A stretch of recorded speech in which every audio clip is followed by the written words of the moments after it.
So again, I go back to all these exhibits.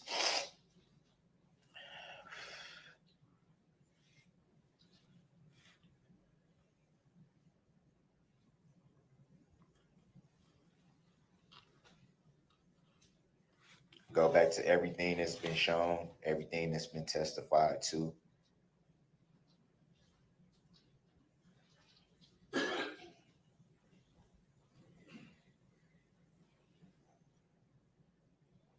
Everything you've heard during this whole process, this trial.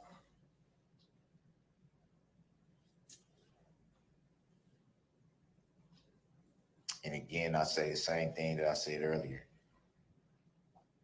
Same thing I said in opening statements.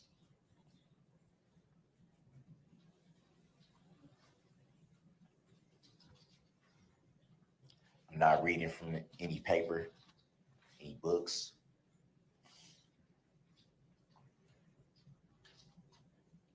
Everything you've heard in opening statements, everything you're hearing now is from right here.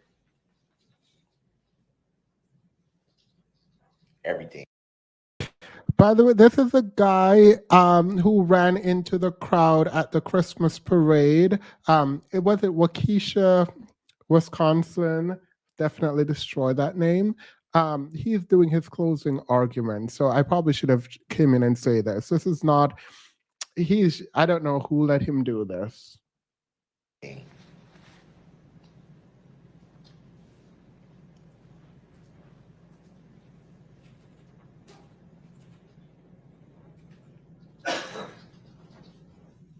You have the decision.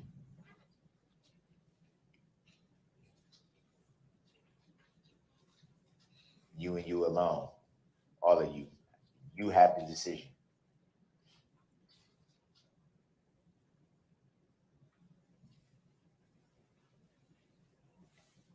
I'm sure you've taken a lot of notes during this process.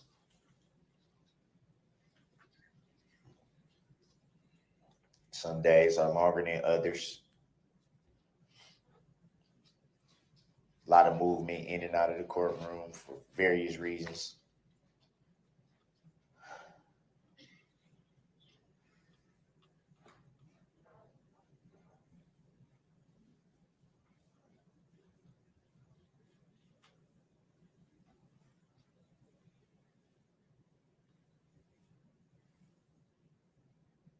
Remember the power that you have.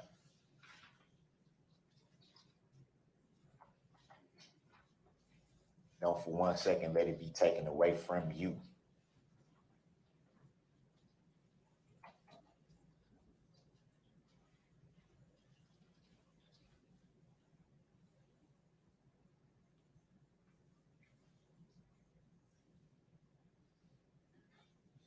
I can never understand the position of sitting on the jury in something of this magnitude. So I'm sure there's a lot of pressure. No pressure at all. Well, let me wait till he's done. I'm talking when he paused because he pauses for a long time. I would have assumed he would have used insanity I as a pray that the right defense. decision is made.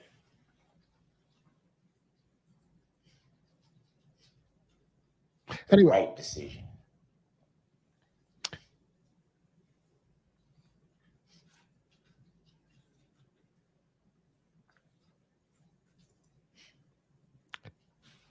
anywho, you would have thought he would have used insanity as a defense. Wisconsin allows for this. It's almost like that a message,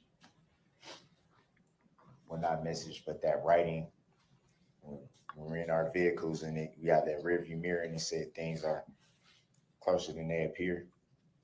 But it's also another way of saying sometimes things aren't as they appear.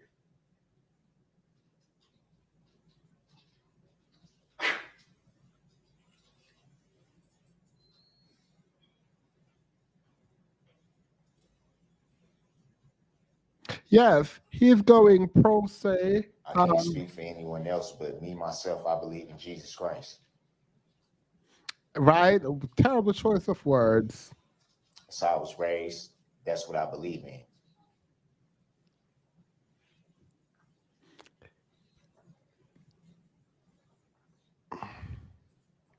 None of us are perfect. It's not about perfection. It's about you running down 6 people, like actually taking the life of 6 people. That's what it's But I about. try every day to make sure that I acknowledge him. That's why every time I step in this courtroom, I have my Bible with me everywhere I go. I even read it on breaks, recesses. This is not something that started at the beginning of this incident. This is something that has been instilled in me since I came out of the womb. This is how my family lives their life. This is how we was raised.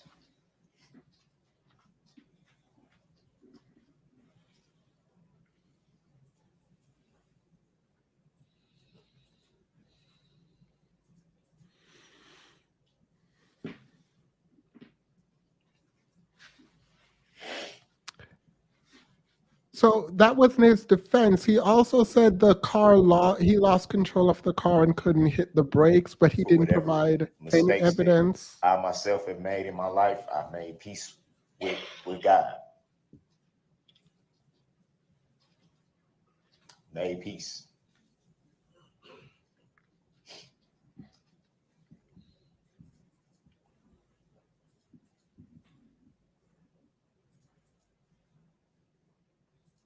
I'm happy to say that my conscience is clear.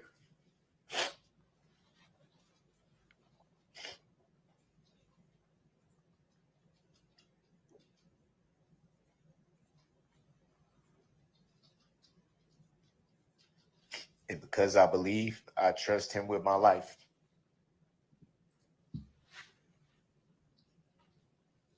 She did. I mean, she survived.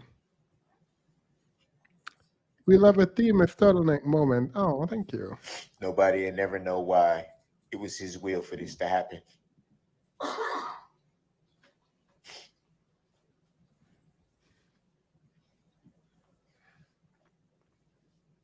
A lot of lives were changed that day, mine included. A lot of lives were lost. Talking about juvenilification.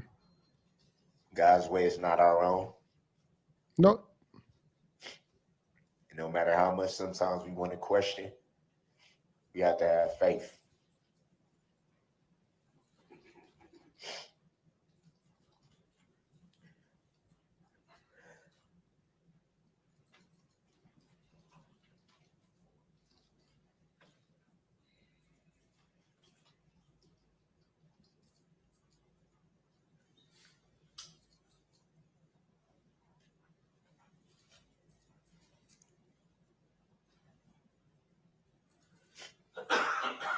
He said he didn't prepare anything, so this is off the top, and he does not know where he's going with this. He doesn't have a conclusion. The judge already limited closing arguments to an hour. So Look inside yourself.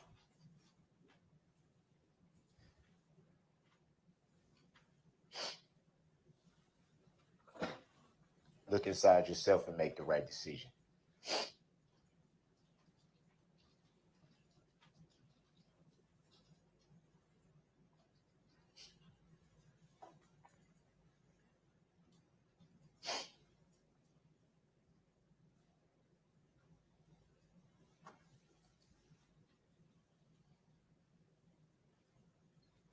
Look inside your heart.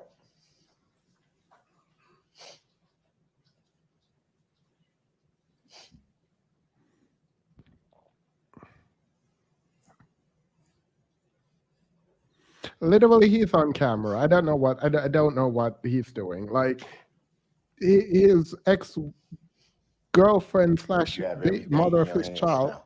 confess already.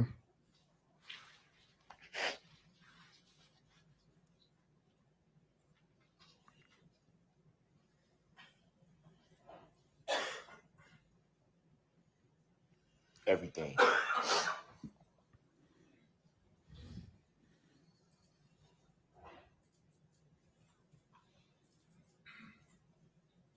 was right. Someone said he's begging. Yeah. So what he is deciding to do is go for jury nullification as opposed to actually defending You was right. himself. So we'll talk a little bit about what jury nullification is after this, but also apparently he had Don't let the smoke and mirrors take away your power. Don't let the theatrics take away your power.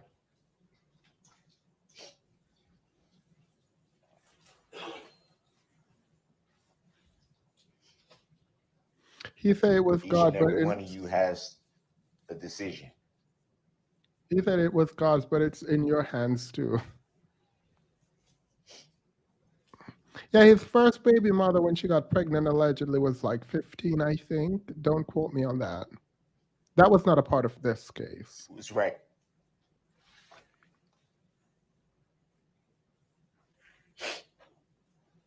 Make the right decision.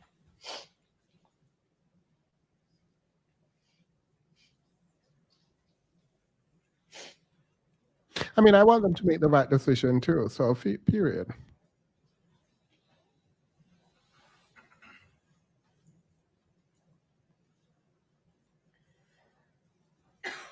Someone said it was 17. I thought it was 15. Let me look that up now. But I'm not going to look it up. It's not germane to this.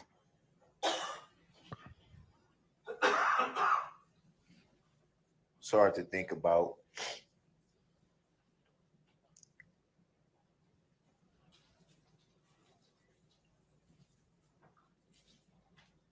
My younger kids getting older and at some point having to explain everything to them.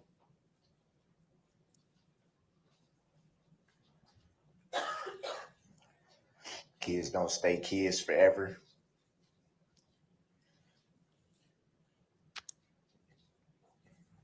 And nowadays, kids is frankly a lot smarter than we were when we was kids. I'll tell you that much. Sorry, this is not funny. What is he talking about? What is it? Wilson, what are you talking about? I'm very much confused.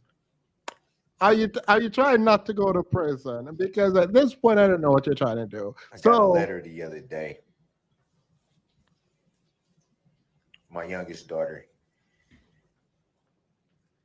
And she's still learning cursive right now, so she's the best writer when it comes to cursive. She'd rather print.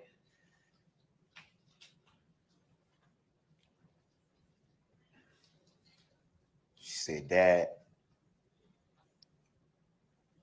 and this is from the letter. She said, Dad, he has to be doing this for Netflix with you. why are people saying all these mean things about you?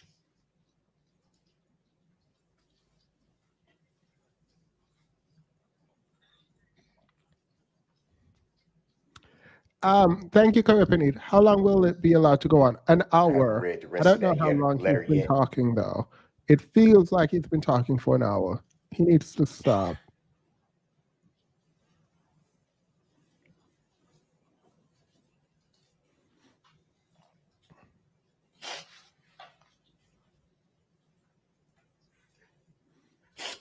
The rest of that sentence said,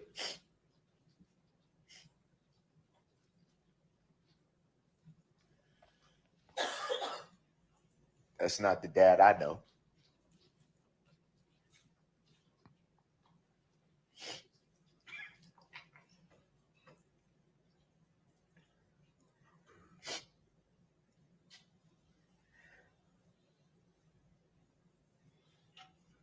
Okay, girl, whatever. This man don't know what he's Throughout talking this about. year, I've been called a lot of things.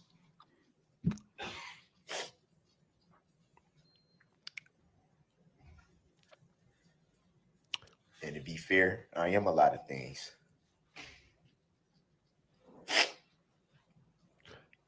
A murderer is not one of them.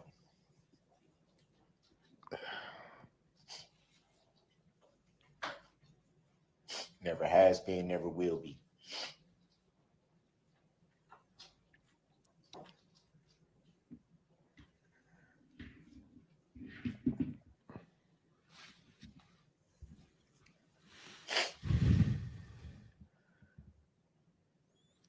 Girl, this man said, I am going to take everything but accountability.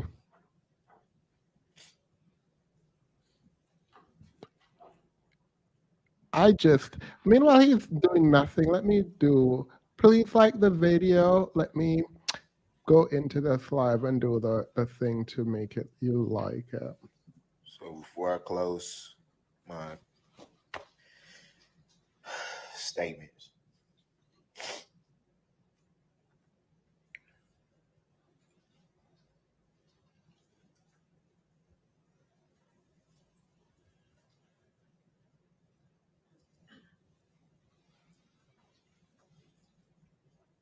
I just want to say, open your hearts.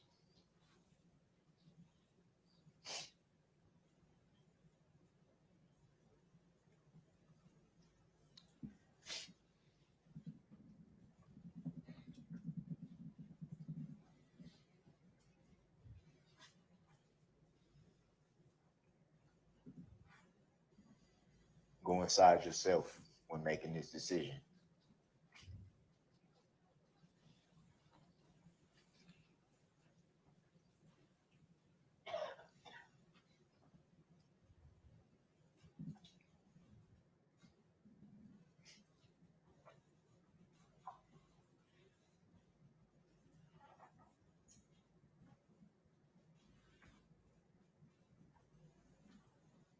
Have no fear.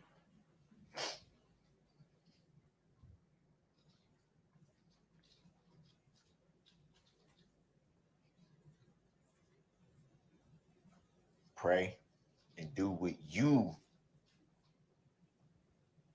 know is right.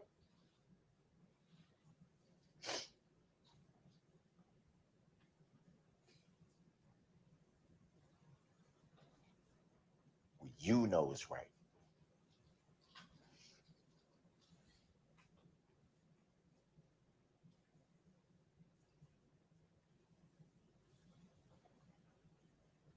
Think about everything you've heard. Think about everything you haven't been privileged to hear.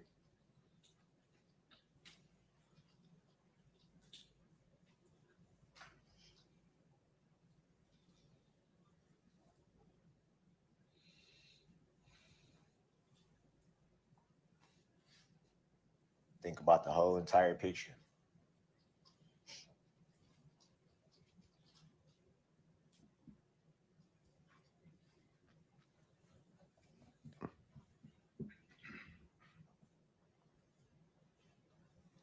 We do need to talk about Jew nullification. These pauses is not going to work for me, sir. Talking about he didn't. And above everything,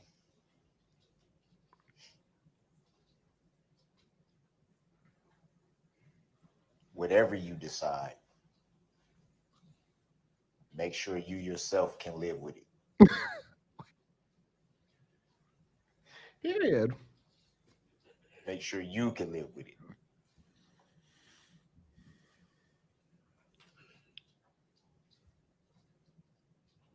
That's the magnitude of the power that you have.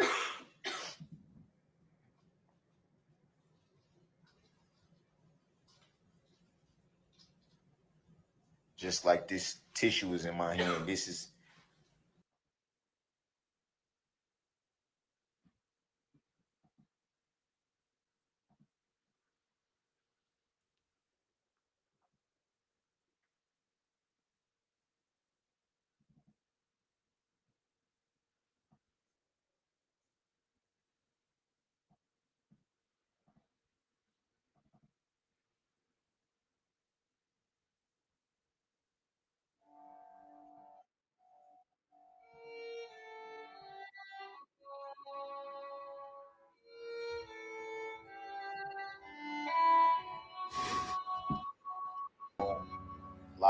lot of living ahead of us.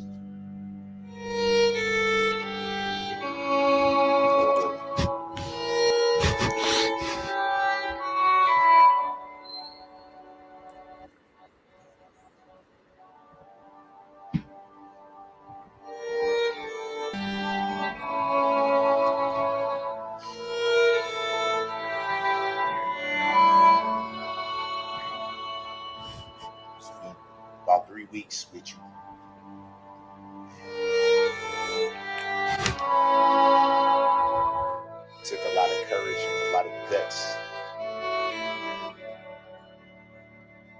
pause your life for this.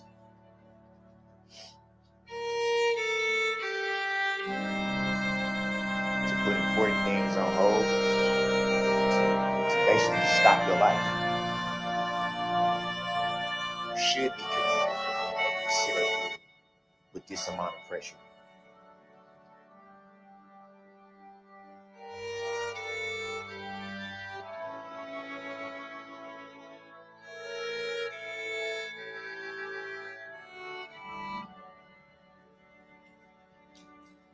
I want you guys to know that's not lost on me. I'm sure it's a lot.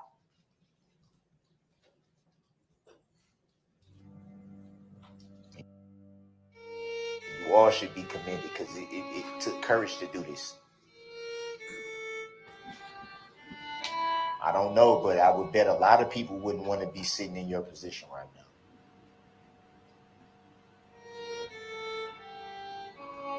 And you guys had the guts to do it.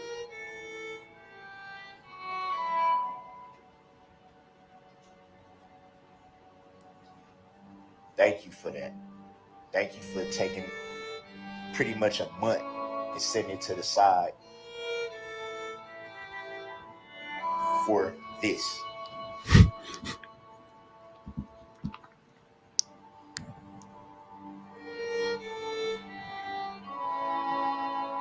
I know it's probably not proper, but you guys deserve a round of applause if you could get one.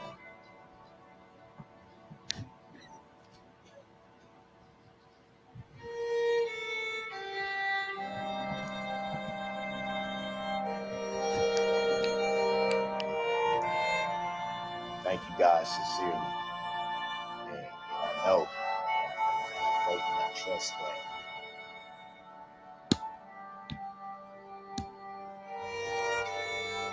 you guys know what's right.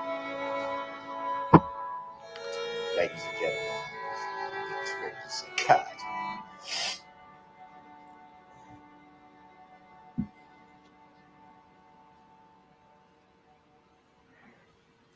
I believe in your heart you know what's right.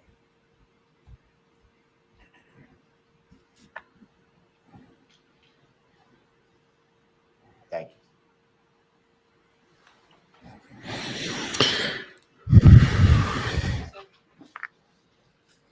Before I give the state an opportunity to present rebuttal, please stand for a minute. So please stand.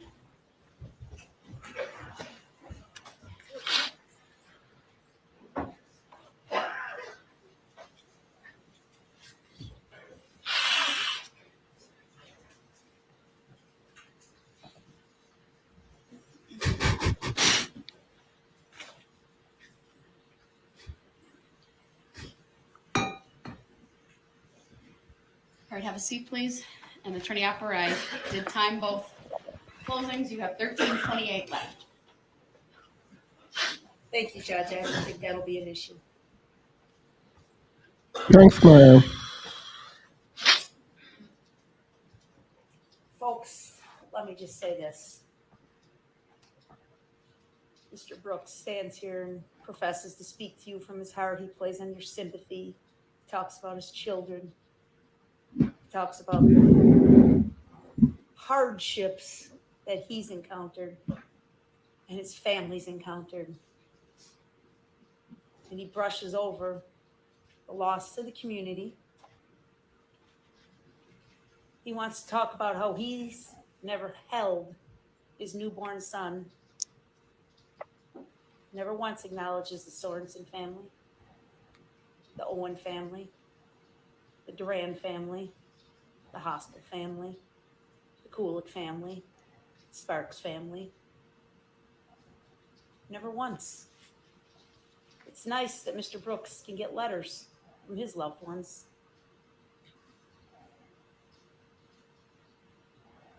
I don't know why he did this.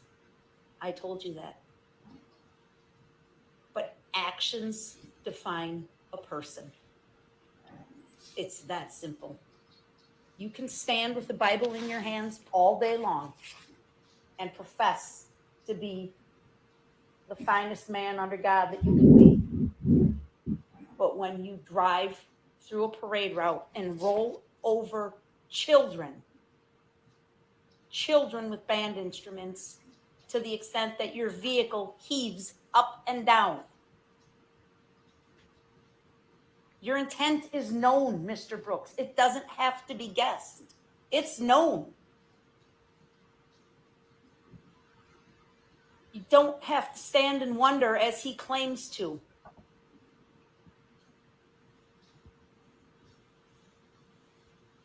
For him to keep going after he drove over those children in the band and have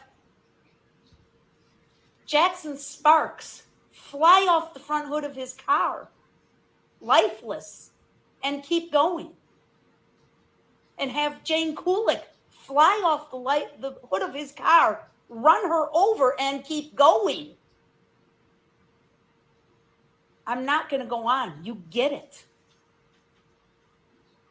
You need to look in the mirror, Mr. Brooks. If you want to accuse me of practicing my closing argument, you need to look in the mirror, sir. Your actions are that of a murderer. You murdered these 6 people.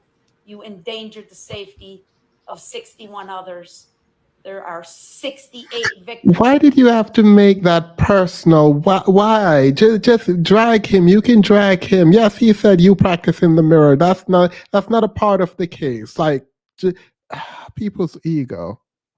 In this case, folks, that's not an accident. That's not a, gee, I woke up one day and don't know how I found myself in this position.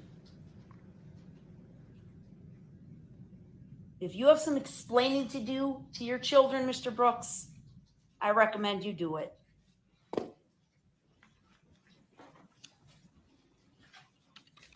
Objection. Redirect. Now, members of the jury, the duties of the parties and the court have been performed. The case has been argued by the parties. The court has instructed you regarding the rules of law which should govern you in your deliberations. The time has now come when the great burden of reaching a just, fair, and conscientious decision of this case is to be thrown wholly upon you, the jurors, selected for this important duty. You will not be swayed by sympathy, prejudice, or passion. You will be very careful and deliberate in weighing the evidence. I charge you to keep your duty steadfastly in mind and as upright citizens to render a just and true verdict. You are to decide only whether the defendant is guilty or not guilty of the offenses charged. Any consequences of your verdict are matters for the court alone to decide and must not affect your deliberations. The following 76 forms of verdict will be submitted to you concerning the charges against the defendant, Darrell E. Brooks. Count 1. One reading, we the jury find the defendant, Darrell E. Brooks, not guilty of first-degree intentional homicide as charged in count 1 of the information. Another reading, we the jury find the defendant, Darrell E. Brooks, guilty of first-degree intentional homicide as charged in count 1 of the information. If you find the defendant guilty of first-degree intentional homicide, answer the following question, yes or no. Did the defendant commit first-degree intentional homicide while using a dangerous weapon? Count 2. One reading, we the jury find the defendant, Darrell E. Brooks, not guilty of first-degree intentional homicide as charged in count 2 of the information. Another reading, we the jury find. Yeah, we're not going through all of those.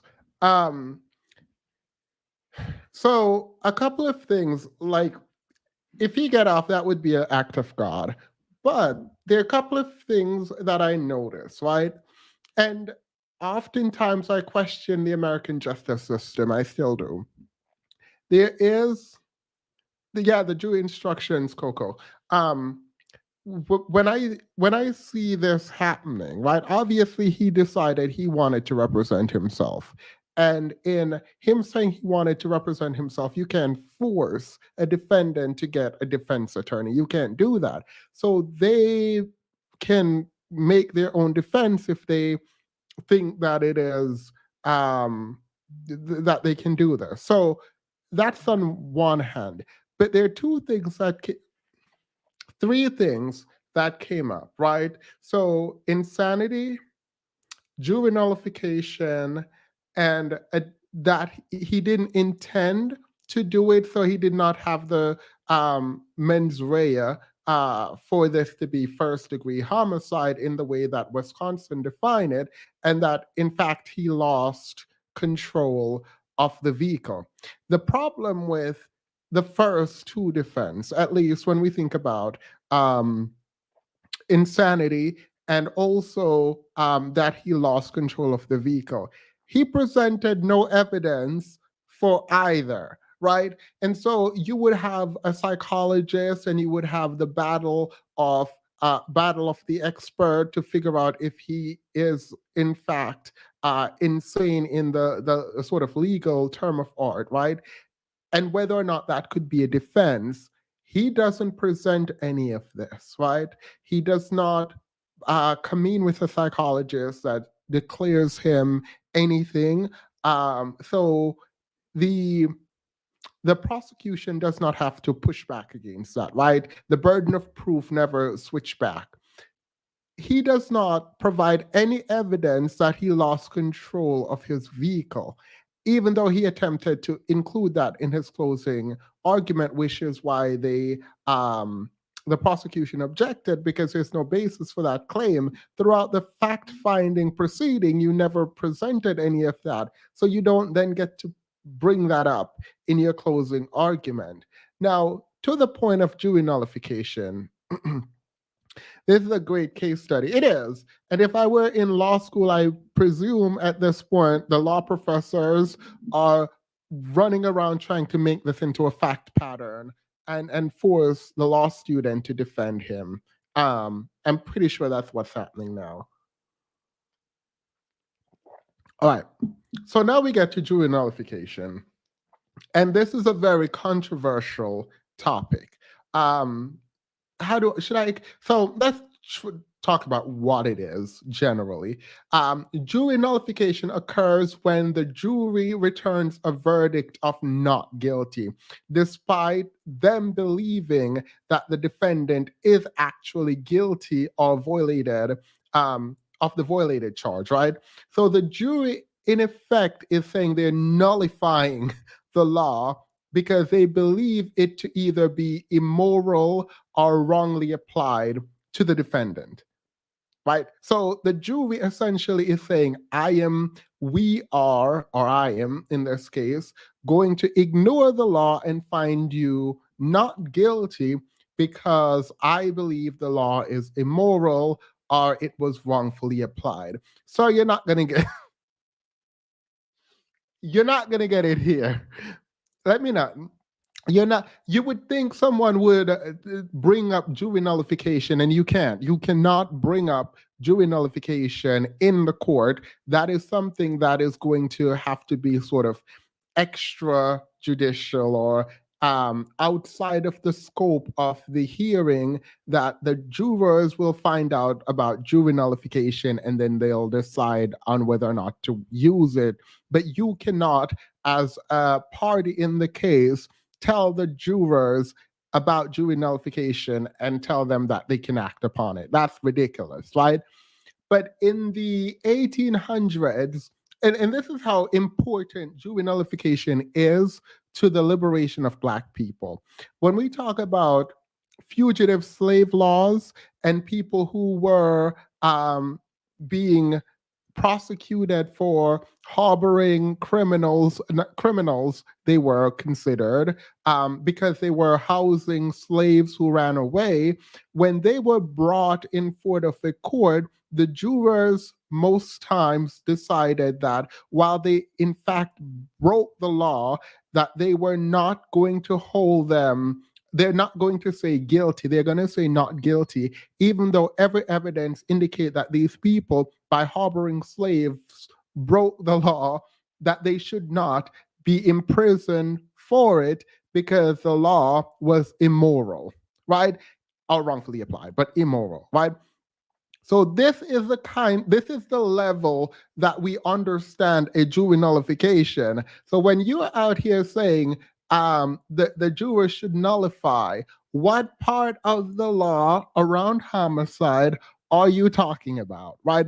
What part of it is immoral? What is immoral about you being prosecuted for taking the life of 6 people, of running over kids, of hitting, you kept going as you hit people, right? And so the question here is not about jury nullification. Like, there is no grounds morally from my perspective where you get to bring up jury nullification.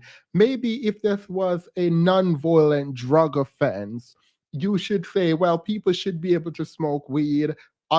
There's some states where weed is illegal. Therefore, if I'm in a state where it's not, the jury should find that this law is immoral or something to that effect, right? You don't get to make the argument. The jury gets to make that decision outside of whatever is happening in your courtroom. And I think that's important.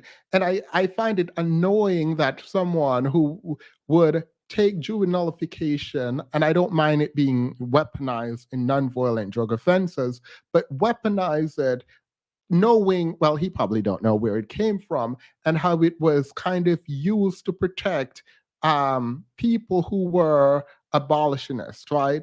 I think it's kind of abhorrent that it's kind of being thrown around in this way. In any case, I'm not here to do this. This is not what this live is about.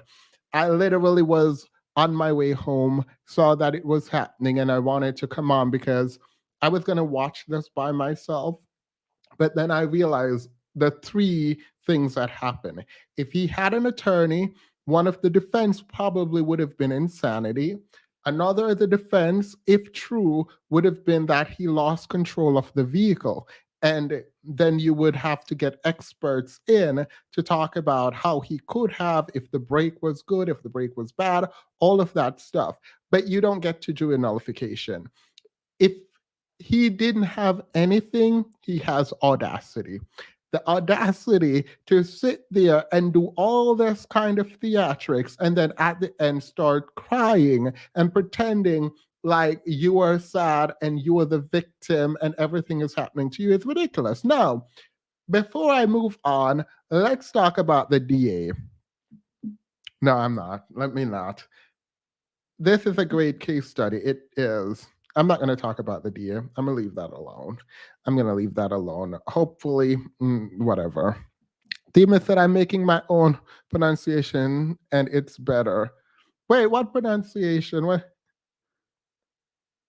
I don't understand. Are y'all making fun of my accent? Yeah, they said let Becky live, period.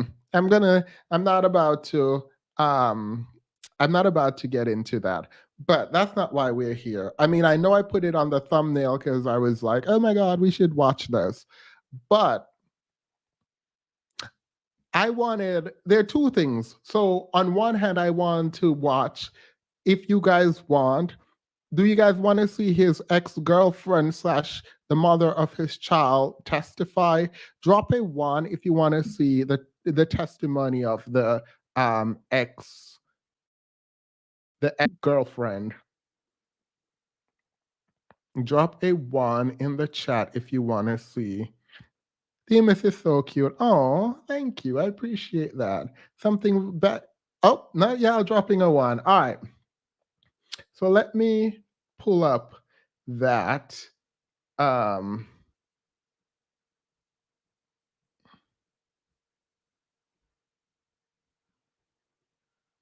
right, found it. Let's do it.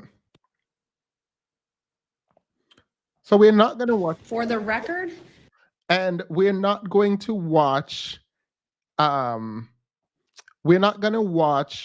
the direct examination. We're going to just skip to the cross examination. Went towards the shelter, women's shelter. At the moment when Mr. Brooks left the little physical scuffle that we saw there and got into the driver's seat, how would you describe his demeanor? He was angry. Okay, how do you know that? What was he saying or doing that led you to believe that? Besides the fact that he was arguing the whole time and he hit me, he was just mad. He just left very angry. He just drove off fast. He was mad they called the cops. You don't recall any specific things that he said at that point? No, Do you recall what kind of shoes he was wearing? I do not. Do you remember meeting with detectives after this and saying that he was wearing blue slides? I don't recall that, Okay. but I'm sure I did. Can we please pull up for the witness only Exhibit 5? Objection. Why is that for witness? Oh, You recognize this photograph? Ms. Yes, Patterson? yes. And I'm sorry, I didn't mean to jump ahead there. I'm assuming that Mr. Brooks withdrew that objection. Thank you. That was my understanding and appreciate that. Okay, go ahead. And I believe actually Exhibit 5 has already been received and published, so I asked to do that again, to publish again. Permission granted. I object. Wasn't it supposed to be for the witness? This is what happened after he hit his girlfriend at the time, right before he drove off, right? And he was being chased allegedly. So this is kind of, someone said, well, a cute attorney. I know you're talking about me, so I'm not even gonna, I'm pretty sure you're talking about me. You're not talking about the person on the screen, so period. Witness only. The Now we're exhibit's talking previously about been me. received and the state requested permission to publish it once again, and I granted that request. So when, just so I'm clear, when it's published again, then it's Correct. Oh. When I say permission to publish granted, that means it will be shown to the courtroom and to the jury. okay. I didn't understand. That's okay. Ms. Patterson, who's that in the picture? That's me. And that photograph was taken The day of the parade. November 21st, Yes, the night. yes. And what injuries do we see in that video, in that photograph? That is my left eye that was swollen. Your left eye would have been the eye closest to the defendant, based on your description of where you and the defendant were sitting in the vehicle? Yes, And how did you sustain that injury? from him, Mr. Brooks, when he hit me. Hey, Sinji, yeah, agreed. Absolutely agreed. Completely agreed. Ms. Patterson, did you consent in any way to being struck in the face? No, That's all I have for this witness. All right, thank you. Mr. Brooks, do you have any questions for this witness? Yes, I do. First of all, good morning good morning. and happy birthday. Thank you. You So it's her birthday. stated that you were hanging out with your friend Miss Corey on the day of this incident, correct? Yes, Would it be fair to say that you were hanging out drinking? yes, Would it also be fair to say that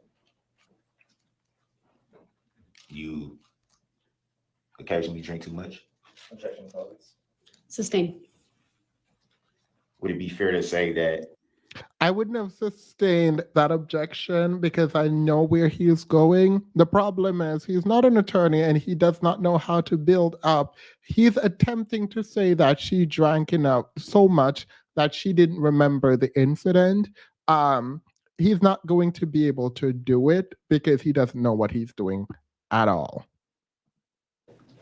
well, let me back up. What were you drinking? Mike's hard. Oh, that's what's getting to me too. The fact that he's arrogant enough to think he could defend himself. Yeah. Beverage. Were you aware that it was said that you were actually drinking vodka? No, Hold on. When there's an objection, I need to rule on it first, okay? yes, ma'am. Sustain that mischaracterizes the previous testimony. Next question. So it would be fair to say that you were drinking. Oh, no. This wasn't a dumb move by him, by the way. He was attempting to drag her down. It's actually fascinating. Say she's an adult. She stays, it's gonna come up in a bit. She stays at a women's center. I think it's a shelter for people experiencing homelessness. And when you are there, it's either a shelter for people experiencing homelessness or abuse. I think it's homelessness. But when she's there, she's not allowed to have drugs or alcohol. And this has no relevance to his case, but if she is saying she drank, it could be a question of whether or not she can stay in the place that she is currently staying in, right? And so, like, this could be used against her to be evicted from where she lives, which is quite an interesting thing. Obviously, it's to discredit her and all of that thing. That when there's an objection, just generally, if the judge says overrule, then you can't go. He's so petty. No, what? Oh yeah. Oh, gotcha. I thought you were saying something else. He's attempting to cast doubt on her character. Yeah, well, he's attempting to do a million and one thing. Like, he he does not know what he's doing. So I mean, it is what it is. So anyway, if the objection, where am I? I'm gonna start over. So if the judge agrees with the objection, then if the judge sustains the objection, then they agree with the objection, and this allows the question, right? So if you sustain the objection, you are saying yes, that objection is valid. The line of questions here cannot continue. If they overrule the objection, they're not agreeing with the objection, and they're saying, no, you can continue to asking a question. That's the simplest way I can put it. I hope that made sense. All right. I hope that I really do. Sorry. I'm not in my litigation bag right now. Yes, Would it be fair to say that you were a little intoxicated? I was not. How much did you drink that day? 1 of the Mike's Hard Alcohol. All right. So that's the problem. You said, would it be fair to say you were drunk that day? She says no. You're done, right? You are done. That's not how you set that up. You would ask her if she knows what her blood alcohol level were at the time, right? Because no one is going to say, yeah, I'm drunk. Because if you say, yeah, I'm drunk, then nothing you say is going to be relevant. Your credit is shot, credibility is shot, it's done, right? So when you ask such a direct question, then you get a direct answer. Now you're stuck with that answer. You build it up and you point out her ignorance as to whether or not she knew if she was at an appropriate blood alcohol level to understand what was happening. If she was drunk, it is going to be a decision by everyone else to make about her and her decision to drink. You don't ask directly, oh, so were you drunk? No, I was not drunk. Okay, well, you have nothing more. It's kind of annoying because it's like, why don't you have an attorney? Black men do this all the time to Black women. This is nothing new. It's very common. This interrogation tactic and the dragging of her character. Yeah, but to be like, I'm taking this from a sort of legal approach, right? Where if you are, nothing I say is legal advice, nothing should be taken as legal advice. I don't know how I forgot to say that up front. I will write it somewhere, but this is not legal advice. This is all entertainment. In fact, I'm going to kind of dial back legal jargons just generally. But thank you, MJ. But if you ask that question directly to someone who wants their credibility, they are not going to say, yes, I was drunk. Now, they might, but you have to make the decision in your mind, right? That you are going to use that. So if they said, no, I was not drunk, then you ask, do you know the legal blood alcohol level to be considered drunk, right? And then she is going to probably say, no, I do not. So then you say, when I asked if you were drunk earlier, you did not know and you just gave an answer, right? So then they'll probably say yes. And then you will go back and you say, oh, so you didn't know if you were drunk at the time, and they're going to fight you and want to say, oh, but I only had one drink. Then you're like, no, that was not the question. Please answer yes or no. When I ask you and you answer that you weren't drunk, you do not know the blood alcohol requirements legally in Wisconsin or wherever to answer that, right? You're not really doing much here because all you're trying to do is get through and discredit the witness. That's what you're trying to do, and maybe make people feel like they were drunk.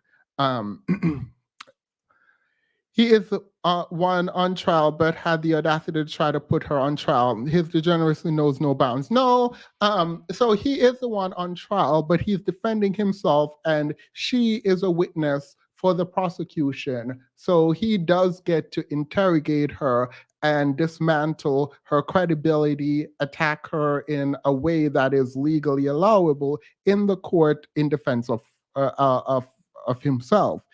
He's just really bad at it. Just really bad at it. You said full stop. He said he'll H no comma. Yeah. Anywho, let's continue because he does something that's really annoying. Beverage. And around what time of the day was that? I don't remember. Was it shortly before meeting up with the alleged defendant, or was it sometime before? It was before. That's also, that's not a thing. Saying alleged defendant is not a thing. You are the defendant. I don't know why he's saying alleged defendant. It doesn't really You stated mean that anything.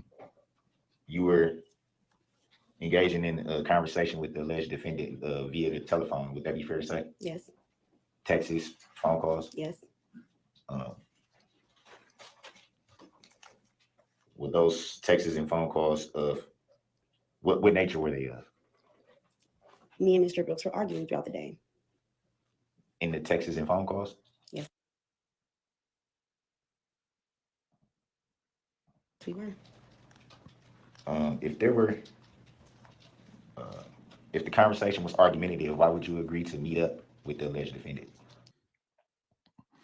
If the conversation, this is the audacity part. So I wouldn't have a problem with this, and I shouldn't have a problem with this. I would not have a problem with this if there was an actual attorney asking that question, right?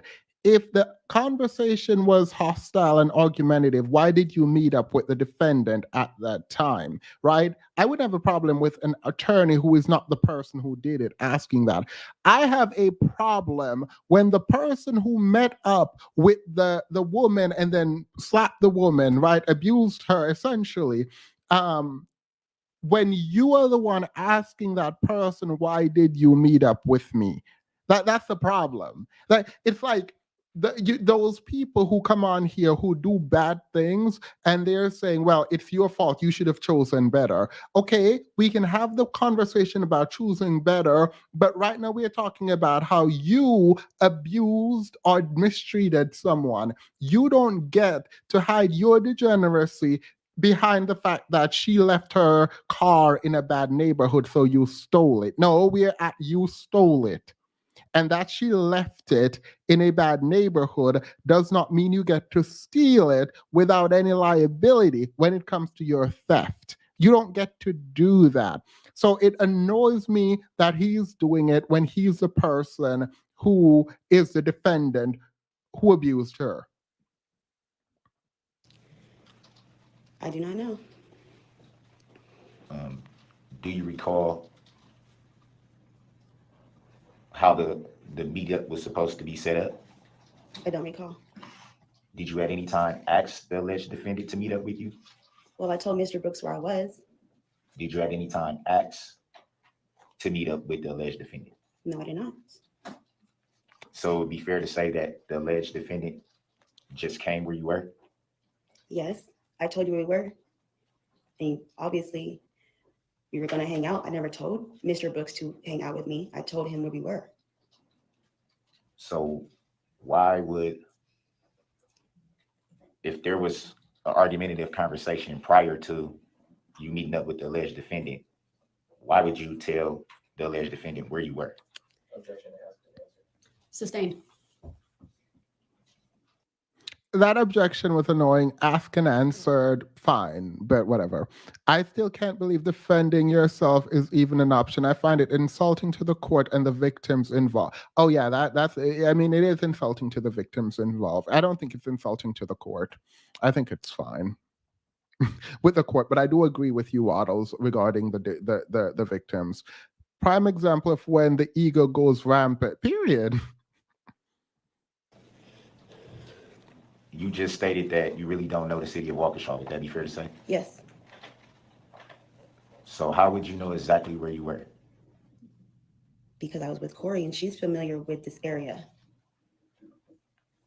Would it be fair to say that Corey overheard these conversations between you and the alleged defendant? Yes, she was my roommate. She heard every conversation almost. When you say every conversation, what would that refer to? When she was in the room with me, when I was always talking to Mr. Brooks on the phone, she would hear the conversations. She heard me and Mr. Brooks, me, Erica Patterson, and Mr. Brooks arguing the day of the parade earlier before we left. So it would be fair to say that you were engaged in conversation with the alleged defendant before you even left the women's shelter? Yes, And those argumentative conversations continue into your hanging out. yes, Would it be fair to say that that's what led you to drink?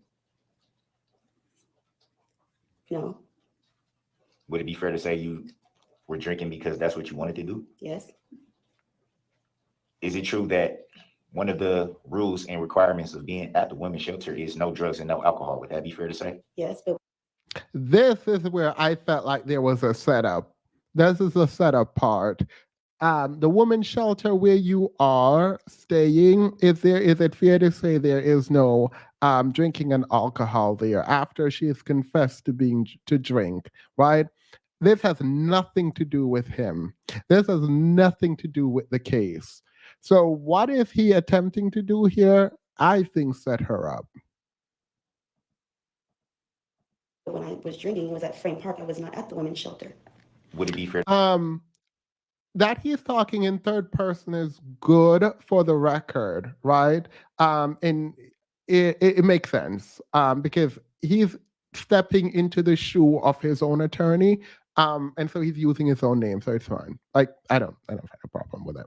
Fair to say that you knew you had to come back into the women's shelter at some point that day, that they have a curfew? Yes, and I made it before curfew. Let me back up a little bit. You did state that part of the rules and requirements for being in the women's shelter is no drugs and no alcohol, correct? Yes, it was not in the women's shelter. That's not what I'm asking. It's part of the requirement and rules of the women's shelter, no drugs, no alcohol. Yes, Object asked and answered twice. Sustained. Next question, Mr. Brooks. Is there any type of drug and alcohol testing at the women's shelter? I don't know. No, No, or you don't know? I don't know. Would it be fair to say that if it was found that you were engaging in drugs and alcohol, that you might have lost your place at the women's shelter? I'll object. I don't see how this is going. Sustained. Next question.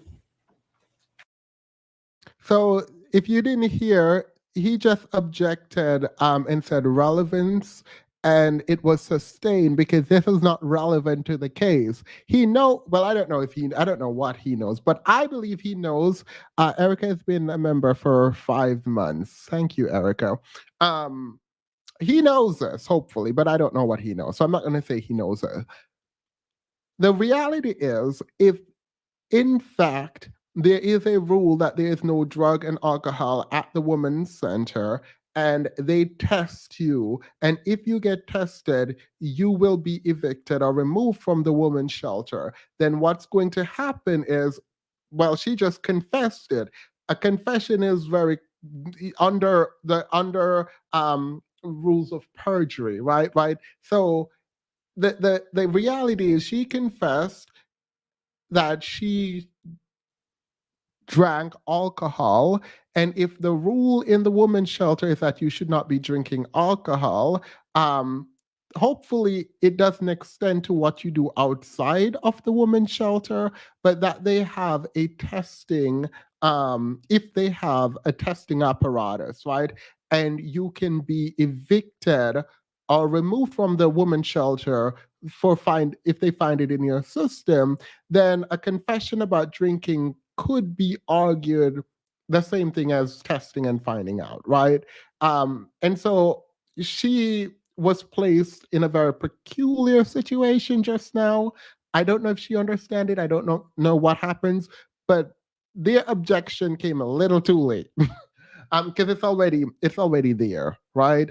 And it's unfortunate, but I don't think anything is going to happen to her. Hopefully, regarding the women's shelter. And she can say she drank and she stayed out and she never went in to the women's shelter until way after. I don't know, until it was cleared out of her system. I don't know. But let's continue.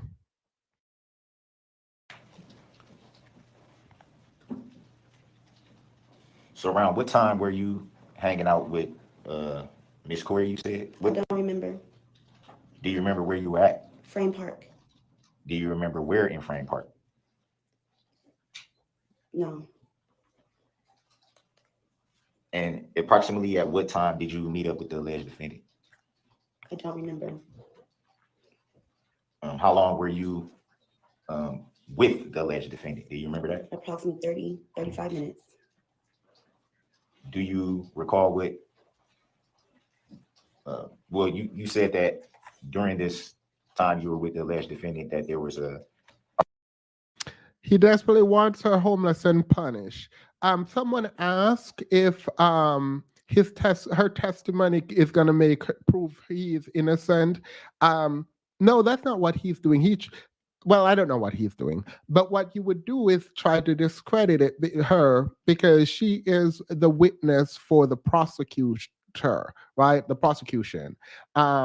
And she already testified that they went in an argument. He drove away. The police was called to some extent, and he was just mad because he was mad at her. He argued with her, kicked her out of the car, hit her, all of that stuff, and then ran into people.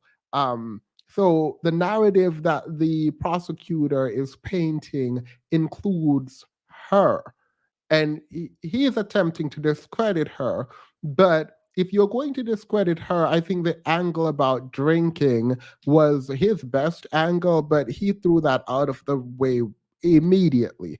As soon as you ask, were you drunk? She's going to say no. So you need to figure out how to use the fact that she's going to say no against her. Like, no one is going to say, yes, I was drunk, but I'm here testifying about what happened that day. Literally, no one is going to do that. So you would have already known, hopefully, that that witness is not going to answer the way you want. So weaponize the answering in the way that would be beneficial to you, right? And the fact that she says no, and you know she's going to say no, is good for you if you actually know what the blood alcohol level is to be considered legally drunk in a state, and you could use that. Like, I don't know. I feel like it's simple. I didn't even think about this, by the way, before I came on. I thought about it as she was talking. Arguing going on, would that be fair to say? Yes. Do you remember what that argument was about? He was arguing with me about money because I did not bail him out. He desperately wants her home. Oh, yeah. Thank you. Thank you, Uppity. Welcome. You also said that, well, let me back up from that a little bit.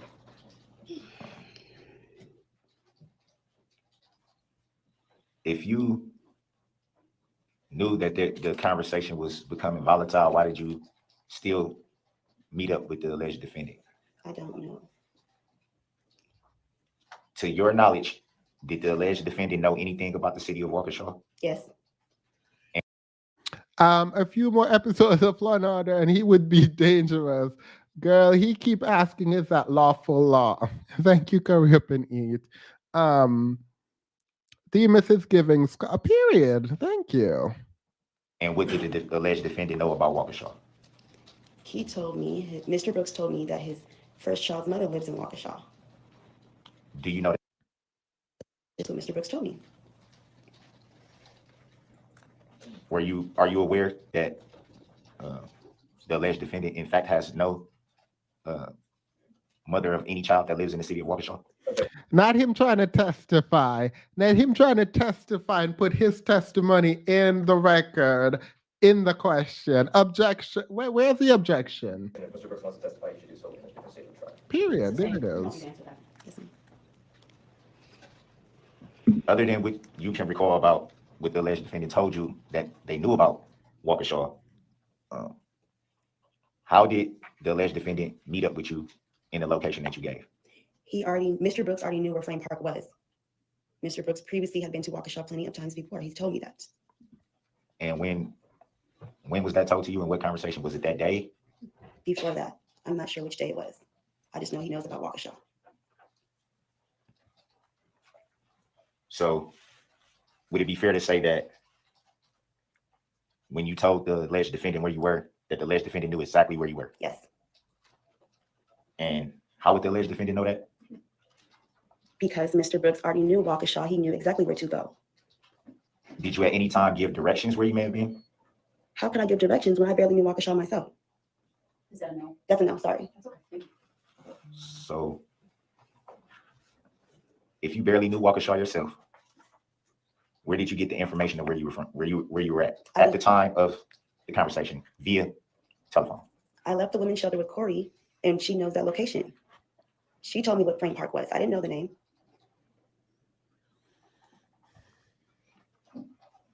And would it be fair to say, assuming from what you just said, that you were with the alleged defendant for approximately around 30 minutes or so? Yes, You said that during this, well, once you had got out of the vehicle, as you say, you stated that your friend Miss Corey pulled you away from the vehicle because it swerved. yes, it was in the video. You do know that we just saw the video. Would that be fair to say? Yes, but there's two angles of the video. Well, we only saw one, so I'm referring to the Yes, video that we saw. Corey pulled me out the way when Mr. Brooks made a U-turn, and you almost swerved into Miss Patterson, which is me. Would it be fair to say that the video does not show that?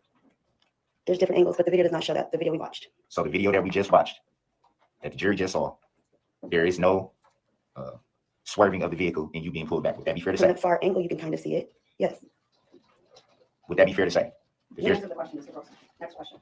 Under 906.11 sub 1 sub C, I direct your attention to that next question. Do you recall what was said during the altercation between is it Miss Corey and the alleged defendant? No, I don't remember. Would it be fair to say that you were standing right there? Yes, I just don't remember what was being said. Do you recall reporting anything that may have been said during that incident? No. Did you give a statement to anything that may have been said during that incident? No. Was anything directed towards you verbally in that incident? Yes. Corey told Mr. Brooks, don't ever hit my F in front again. I remember that part. That was in the beginning. Do you remember anything else that may have been said? No. Do you recall anything being said by Nick to the alleged defendant? No. Do you recall the alleged defendant saying anything to Nick? No. I don't remember. You also stated that right after this incident, you talked to law enforcement. Would that be fair to say? Yes. At any time, did you report any abuse? Yes. And what did you report? That you hit me? And you gave a statement to that effect? No, not to that police officer, but the detectives at the women's shelter. Well, I'm referring to right during, well, I don't right remember. after the incident. I don't remember what I told that police officer. Just one quick second, I'm reading from, if I may. Dangerous weapon. Count 68. One reading. Do you remember what was said by the alleged defendant when that incident ended? No, I do not remember. Do you remember reporting in your statement that the last thing he said to me was F-U-B, erase my number? Do you remember that? I don't remember. Would it be fair to say that you reported that this was said? I don't remember. Do you remember giving a statement to that effect? No. Would it be fair to say that you gave a statement? No, I don't remember. I gave a statement to the detectives at the women's center. So That's would it what I be fair? I'm sorry, I didn't know. We got answer. Yes. Would it be fair to say that Your memory is kind of cloudy of that day because you were intoxicated? No. That is all right. I'm gonna end it here. That is well, no, I'm gonna watch some more. That is not how you ask that directly. Like that's so annoying. Like I'm not a litigator anymore. And so like I was never a litigator. I was a litigator in law school. That's it. It's very annoying because you don't ask straightforward. Could it be said that your judgment was impaired, your recollection was impaired that day because you were intoxicated?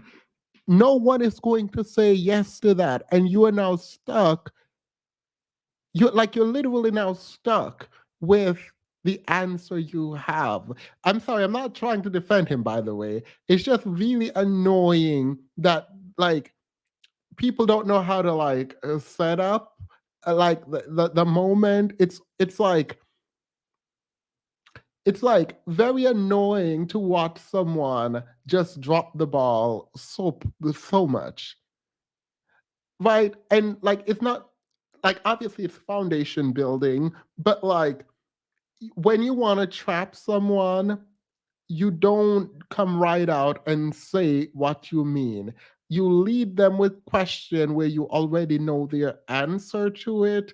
And when they've answered in the way that you expect them to do, hopefully they do it because you have to be very accurate with this. You then create your moment, right? You then create the narrative around whether or not she's intoxicated.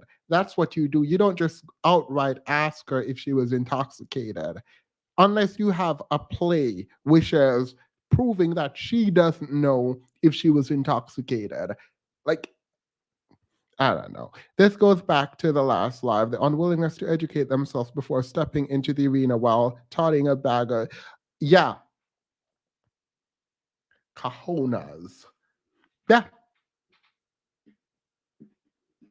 Someone said Themis, if he would thank you, Korea Period. Period. Things in this statement that you don't seem to remember. Is that what you said? Sustained. Next question.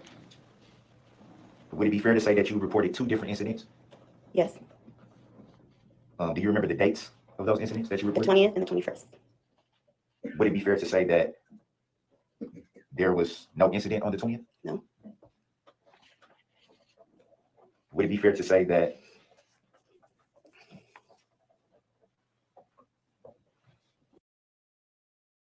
you can lead the witness in some ways when you are not when it's not your witness, when you're on cross, not direct.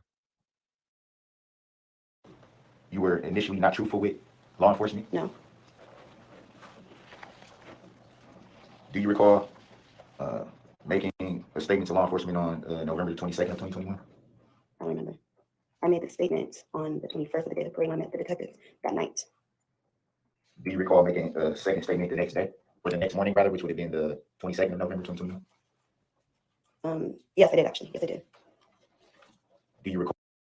Oh, I'm so sorry. I think I jargons again. So if it is your witness that you brought up, you don't get to lead them, right? But you can ask leading questions when you're cross-examining someone else's witness. So because this is not his witness, right? This is the prosecutor, his ex-girlfriend right here is the prosecutor's witness. They couldn't do leading questions, right? He would have objected and said lead. He wouldn't have objected, so whatever. But he would have been able to object and say leading questions, right? Which can be annoying, right? But he gets to be able to have leading questions because it's not his witness. I hope that made sense. Sorry, I kind of rambled that off, but I hopefully that made sense. Recall what you reported that day? I told them about the 20th when I met with Mr. Brooks, and all we did was argue. And you hit me then too. So you reported incidents for 2 days in a row? Yes. Do you recall at any time telling law enforcement that you were not truthful and wanted to be truthful at that point? No. Would you want to lead your own witness? I mean, if it was allowed, yes. If it was allowed, yes, because sometimes when you do witness prep, they don't remember what they're supposed to do there. Yes, it would be really helpful if you could lead your own witness sometimes. I promise. He should have watched it. Then he would have gotten experts at least seem like he know what he's doing. It's given Colin Ferguson. Hurry up and eat. I need to actually look into something you just said. Objection, Your Honor. The alleged defendant's heel line is out of order. Stop. So you never made a statement to your knowledge that you fabricated a reported abuse incident. No, 1 second here, I'm reading from it. To the best of your knowledge, do you remember talking with a detective? I don't want to butcher his name, Your Honor. Your Honor, quick question on that. I'm reading directly from the report.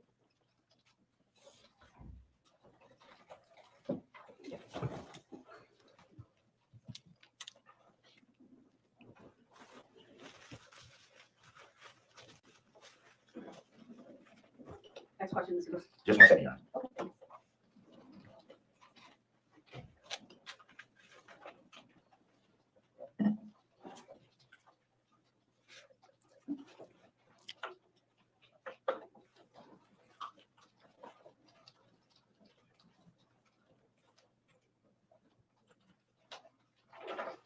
I apologize for that, Your Honor. Do you remember at any time speaking with Officer Guth? yes, And do you recall on what date that was? November 21st. Do you remember what you reported on November the 21st? That me and Mr. Brooks, I met with Mr. Brooks at Frame Park. Me and Mr. Brooks got into altercation. You hit me. I jumped out of your car and I walked and met my friend Corey. You followed me. And then after that, Nick and Miss Corey, they called the police officer. And then you drove off. Just 1 second, Your Honor.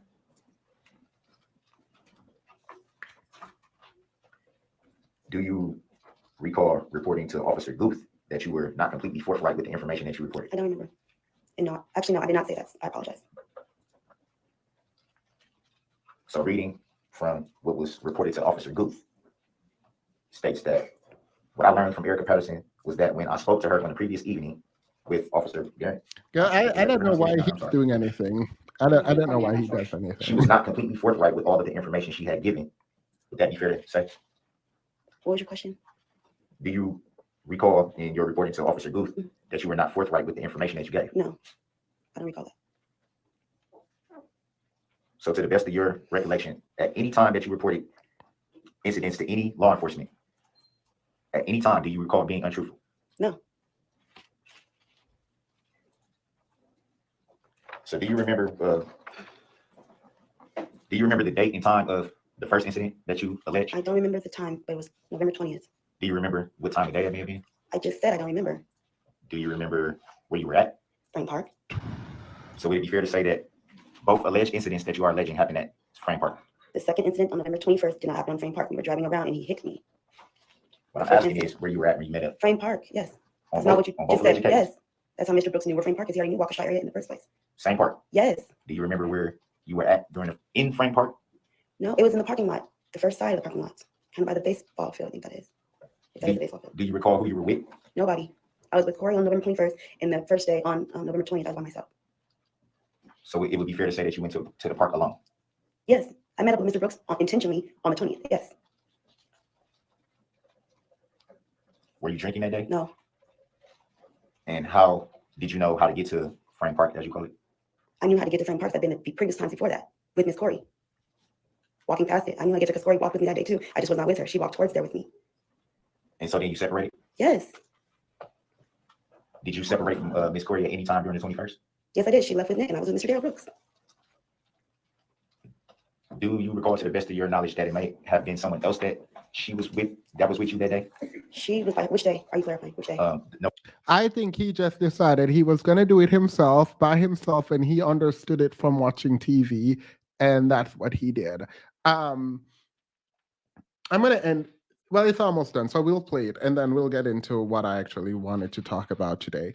Um, it's quite fascinating. I think I don't think I've ever seen this like in any case that I've ever watched, where the person who is defending himself, right, is asking one of his victims in something else, right, to talk about incidents that happen where he already know what happened, right?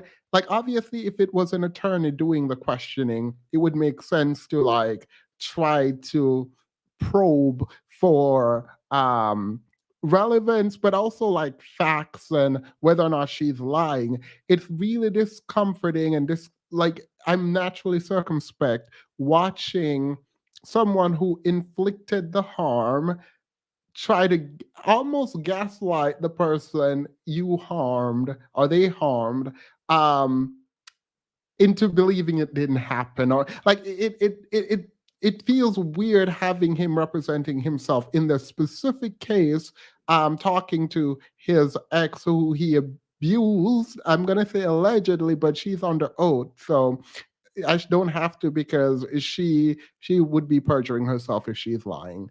But it's it's a very strange thing to witness. Like it's almost like he is there testing to see if she is going to tell on him. Like it doesn't make sense.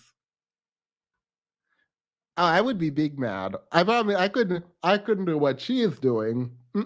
We would, I the way I'd be whatever. Maybe she's like they'll probably build a person under the person and put you in there. If ever a time that a black woman degree would have mattered. Oop. Oop. Look, I'm calling Ferguson. You see a beer face individual. It was full of commas. Look, no period, just comma. Full speed ahead, no period, no no period, just commas. November the 21st of 2021. She was with Nick that day. The entire day? Yes. And you guys separated from that point? Yes. Would it be fair to say you guys separated after hanging out and drinking? Mr. Brooks, under 906.11, sub 1, sub C, you need to move on to a new topic. You've been over this multiple times. It's been asked, it's been answered. Now it's under my authority under 906.11, sub 1, sub C, you need to move on. So to the best of your knowledge, well, let me back up. How did you communicate with the alleged defendant on November 20th of 2021? Phone calls. Strictly phone calls, texts? Both. Mostly phone calls. Do you remember what was said in those texts and phone Same calls? conversation we had on the 21st. He was mad because I wasn't giving him money from not bailing him out. She's at a shelter and he goes to her for money to bail him out. And she says no. He gets mad, get in an argument, abused her, drove off, and then went to the parade and did what he did. It's whatever. So why would you meet up with the alleged defendant that day? Because I just wanted to. We have a 15-year-old together. I mean, I was always going to talk to you then. Do you remember if there was any agreed upon meeting up that day? Yes. He wants her to know she was in some way complicit in his crime, F-boy antics. Yeah, he doesn't know what he want to do. Like, what he's doing with her right now is not coherent to me. Like, if I want to come up with a theory of the case that he's developing, I don't know what it is. I don't know what it is. I know there is an attempt to make her out to be an alcoholic, not an alcoholic, but at least inebriated at the time that she is, she's talking about the events, but that doesn't work because she already said no and you had no follow-up, right? So his question, like, why did you meet up with me? I don't know. I wanted to meet up with you. Unless you're going to say she didn't meet up with you, it doesn't make any sense. Like, she met up with you because of force majeure, right? If she met up with you because it was an act of God, she met up with you because she's in love with you. She met up with you because she, whatever reason you put up there, it doesn't matter. And so I don't know what the line, like everyone is probably like, girl, get to the point, right? And it's not one of those moments where like you're building up to something. No, there's nothing there. Like this is just a line of question. Like I feel like he's like, I don't want to go back to jail, so I'm gonna keep the squad up as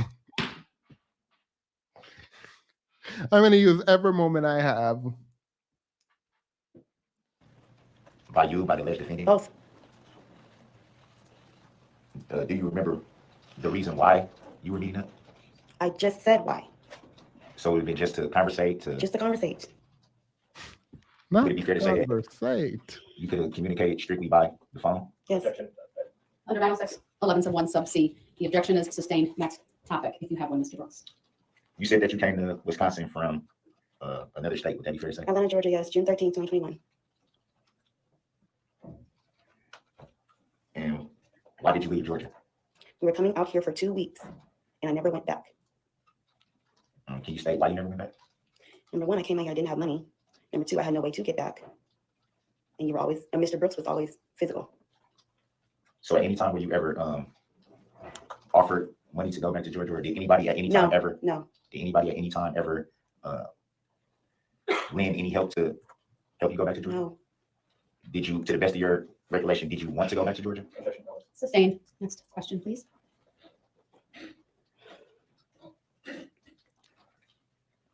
So why didn't you file a report with law enforcement on November the 20th after you alleged that you were abused? Because I've been dealing with it for so many years, I just didn't do it. I don't see what this has anything to do with this case. How long have you known the alleged defendant again? Since I was 15, I'm 32 now. Would it be fair to say that you lived in different states from the alleged? Yeah, so she said, but maybe not pregnant, but she said she knew him since she was 15. Girl, just to be petty, like if I were the prosecution, I would ask about the knowing when it was about when you were 15. Now, obviously, I can't ask that question, and he should object and say relevance. His objection should be relevance, but I would have asked him to see if I could have gotten away with it to incriminate him further. I mean, that's not one of the charge, but period, it should be. Yes, but I'm sorry, that was. I was going to object to that for clarification on the timeline there. I'll sustain the objection. Rephrase the question. I was going to get to that, Your Honor. Would it be fair to say that during the duration of the time knowing the alleged defendant, that the majority of that time you did not live in the same area or state? yeah, yes, off and on. I met Mr. Brooks in Reno, Nevada. I moved out of Reno, Nevada in 2017 to Atlanta, Georgia. I moved Mr. Brooks throughout. I've known him throughout, back and forth, off and on. The whole 16 years, me and Mr. Brooks were not together, but it was off and on. Did you guys live in the same area off and on during that time? Sustained. Out of the 16 years you said it was, correct? Yes, off and on, Mr. Brooks. How much of that time did you actually spend with the alleged defendant? Sustained. Also under 906.11 sub 1 sub C. Move on. At the time of this alleged incident, were you and the alleged defendant in any kind of relationship? Yes, And were you a couple? Were you just co-parenting? Or what was the nature of the relationship? Is basically we were together. I wouldn't have came to Milwaukee, Wisconsin if I was not with him. So it'd be fair to say that you were in a committed relationship. Yes,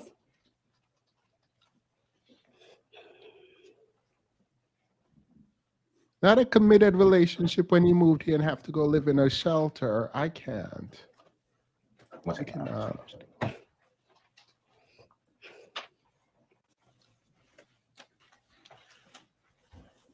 it'd be fair to say. I'm sorry. I didn't Go know. ahead. No, there was a water bottle being provided. Oh, yeah, I'm sorry.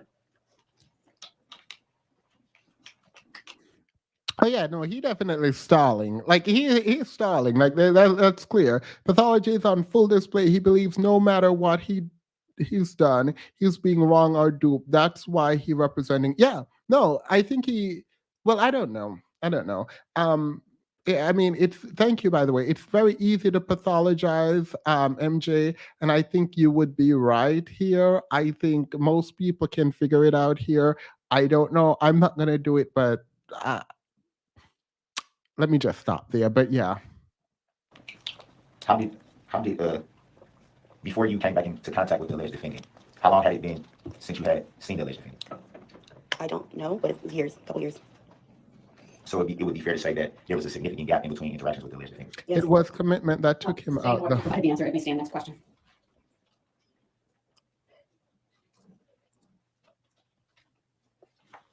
So during your time, well, approximately how long were you staying around the alleged defendant before this incident on November 21st took place? I don't know the exact time. I just answered your question on the exact time. All right, I can't watch any more of this. This is definitely not what the video is about. I just wanted to watch some of it. Thank you, Curry Up and Eat. Maya says, the commitment was to struggle of and mango juice. Thank you, Maya. He was looking for his did you order the code red moment. Look, this man is absolutely just not there. I think if anything, if I were to put any Typically, defense what out part there, do it women would play? be it would be that he insanity, right? Like that would be what it is. It must be heart-wrenching to see the person who abused you question you in this way about what they did to you as if it didn't happen. I'm not sure I would know how to react to that. I'm not sure I would know how to respond, even in third person. I don't know if I could disassociate in that way. And the arrogance with which he is taking this on is like really strange to me. It's also really strange that it's really strange that she is able to like maintain herself that well and keep her composure, because I promise you I couldn't. The prosecution, I don't think really cares because I feel like they got this in the bag. And I hope they do, because if some foolishness verdict came, like the Casey Anthony case, when that verdict came back, I was very much surprised, right? So for me, I don't know. For me, I with strange things happen all the time, but I don't see a reality in which he wins. I don't see it. I don't see him getting an innocent verdict. I don't see not guilty verdict. I will, however, put this on the screen. We won't probably be on when the verdict comes back. The jury the jury is in deliberation. It shouldn't take more than 5 minutes to go through all, what was it, 65? I don't remember, 74, 7. I don't know how many charges this man has. So it shouldn't take that long. It should take as long as it takes to count through all of them to get to a conclusion on each. That is my opinion. But we're not here to talk about this. What, 64 counts? Yeah. We're not here to talk about this. I just came in and I wanted to show it. But what we're going to talk about, let me play the intro and come back. My ear is deciding not to work with me. I will play the intro, come back, and we're going to get into some mess. And I'm glad it's kind of buried behind boring legal stuff, because I actually don't want anyone to be watching this, because this is kind of messy.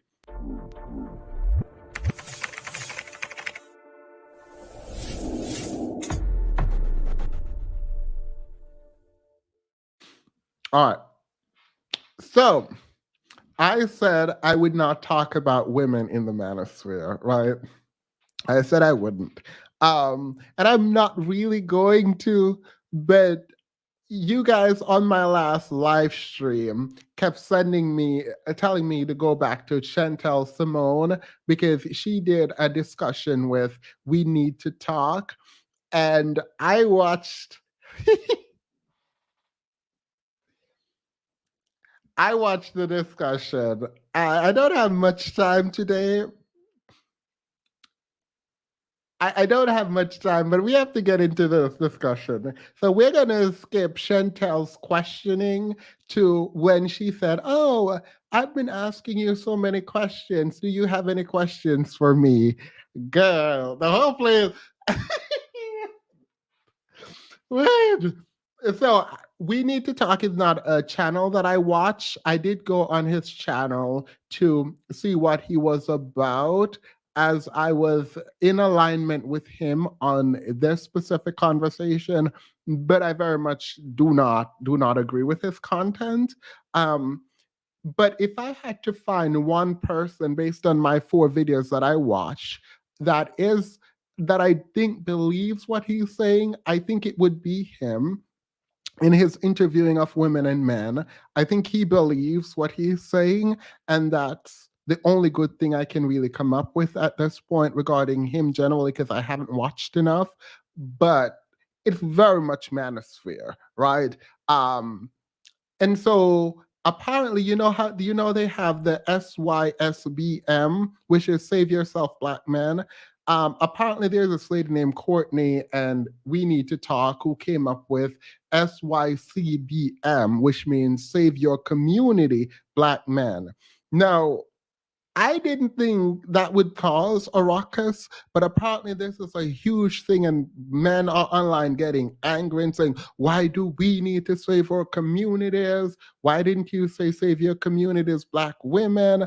Blah, blah, blah." So I'm sitting there like, this is interesting, because at one point I would have thought you would have said, at least pretended like you cared about a community.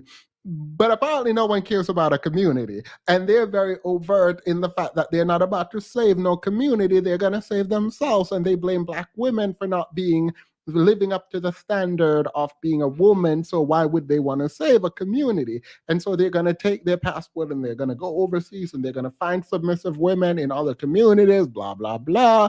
We don't care about the stats that everyone turns into a single mother, apparently once touched by whatever. Let me leave that alone. So I am sitting here like, this is interesting.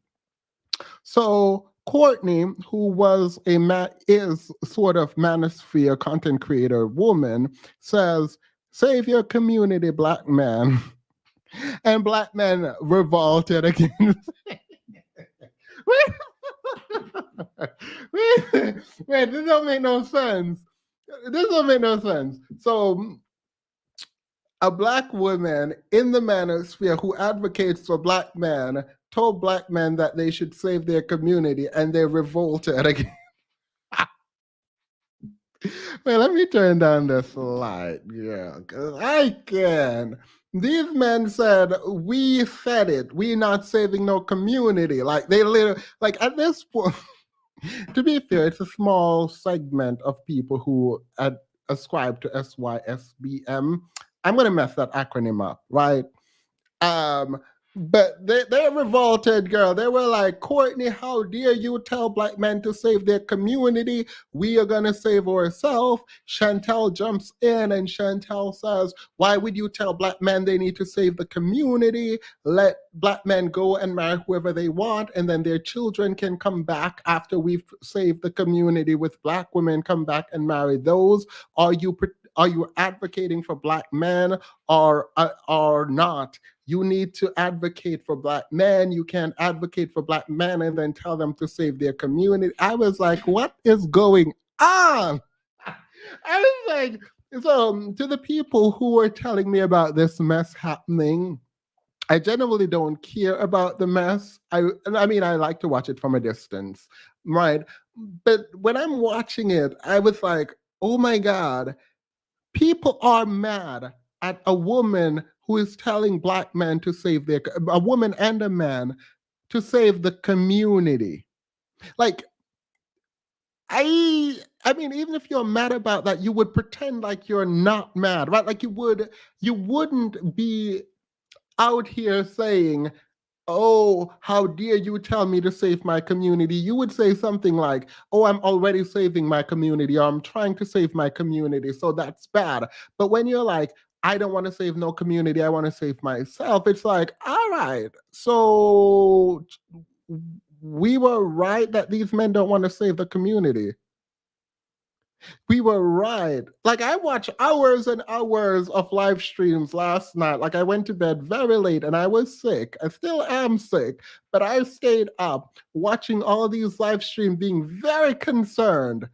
Like, I am so confused. Like, obviously, you have your acronym SYSBM, right? And you would be mad if someone come in and say SYCBM, right? You would be mad about that because it's like co-opting your whatever you're doing, right? But it says save your community, girl. I don't know, because like you would think someone like the Black women empowerment sphere would be like, why would they need to save their community? They're the ones causing the problems. After they said, yes, let's save our community, but that's not even what's happening. They're like rejecting the idea that Black men should even save the community. So, period. Black men are not interested in saving the Black community. They are more interested in helping Brad make his community great again, period. So this man is an immigrant.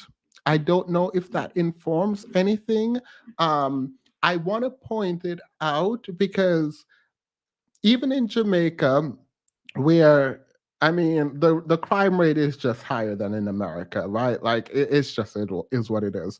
But even in Jamaica, there is a sense of community. A degenerate, it's not the best community, but the people, if someone said we're in Jamaica and we need to protect Jamaica and protect the community, Jamaican community and the Black community in Jamaica, no one will overtly say we don't want to do that. Now, will anyone do it? The answer probably is no. But like no one is gonna overtly be like, yeah, no, we're not gonna do that. Like like this is what they're like, we're not gonna hide, we're not gonna sit behind this and a facade of trying to protect. We're just gonna come right out and say, no, we're not gonna do this, right? So let's get into the discussion because I'm not even gonna here to talk about the SYCBM. I just thought it was funny. But Chantel asked we need to talk to tell her what he thinks about her channel, girl, and it went gutter. So let's do it. Let's do of things that happened prior to her birth. Big up yourself, Freezy. Thank you so much for being in here. Sam with his heavy hand said, my brothers, you don't have to settle. You deserve the best of everything. That is facts. The world is yours. SYSBM. Big up yourself. Big up yourself. Sam, you don't have to settle. We deserve the best of everything, y'all. The best of everything. Shout out to you, Sam. Thank you so much for being in here. Wait. You deserve what you earn. Let me go ahead and clarify that. Because I used to say that goofy thing once in a while. Back in the days, I used to say, I deserve my desires. And then you ask what my desires. Doctors can tell them that they are obese. That is where we're at. The term crabs in a barrel. And it's like, I'll have you talk on that in your hour. But shout out to you, Kevin. Thank you so much. Adonis had said, find a single person who conquered a nation without an army level or something like that. Shout out to Kevin again. That's not their habitat, right? And, very often as Black people, we focus on our own pathology. And like I said earlier, it's almost this idea that we are inherently broke. One of the things I grew up hearing in Nigeria is, no wonder the devil is Black. That's a common saying. No wonder the devil is Black, right? So what do we think the effect is on kids growing up hearing that? What do you think the effect is on people just casually saying that, especially living in a place where we're bleaching our skin, where we're speaking somebody else's language, we're prioritizing their expats over our own laborers? Like, so all these things are intertwined. So okay, let's turn it to you. Why did you start making content, and what's your goal? Well, I started making content because I realized that there was a disconnect between what men want from a relationship and what Black women think men want from a relationship. I was learning about femininity and masculinity. I remember one time somebody I was dating was like, oh, I love your femininity. And I had absolutely no idea what he meant. Like, did not even, like, you hear the word, but I didn't ever hear it as like a compliment. So as I was learning and as I was like growing and expanding my mind, I started making content to share all the things that I was learning. In this specific content, if you go back on my YouTube channel, it was about fitness because I was also sharing what I was learning about fitness. So there's a pattern. I share what I learned. With the goal to The goal to influence younger girls. I focus my attention on 25-year-olds. Anybody who want to listen, listen. But for me personally, when I was 25, I was going through this kind of like quarter life crisis, and I had the choice between going back to school for my master's degree or focusing on, you know, relationships so I can get married. Unfortunately, I chose my master's degree, and now I found myself 31 and unmarried. So I basically try to be as transparent as possible, share all my mistakes, so young girls don't repeat them. Are they listening? Yeah, most definitely. I have a lot of feedback from people. I don't really give advice, but you know, a lot of young girls, young women, 25, will reach out to me for advice sometimes. I have some of my subscribers, Chelsea, Savannah. Don't want to forget anybody. Yeah.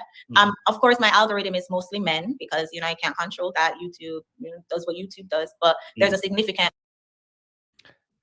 That's not true. That is not true. And she's going to get called out for it. You can, to some extent, control your audience. You can control. I specifically want to talk to Black people, and I make my content geared towards Black people. Then I only wanted to talk to Black men at one point, and then I wanted to talk to Black women when I realized Black men didn't have much to say, at least the Black men online, right? So you can control your audience, like even reverse psychology, right? There was a point at which I wanted to talk to men where they weren't showing up, but it wasn't because I didn't know how. If I want men to show up, I can put addressing Sinji, right? Or make a thumbnail. Depending on what kinds of men I want to show up, I would do it. But I don't disparage Black women in my thumbnails and in my conversation, so it's not going to happen.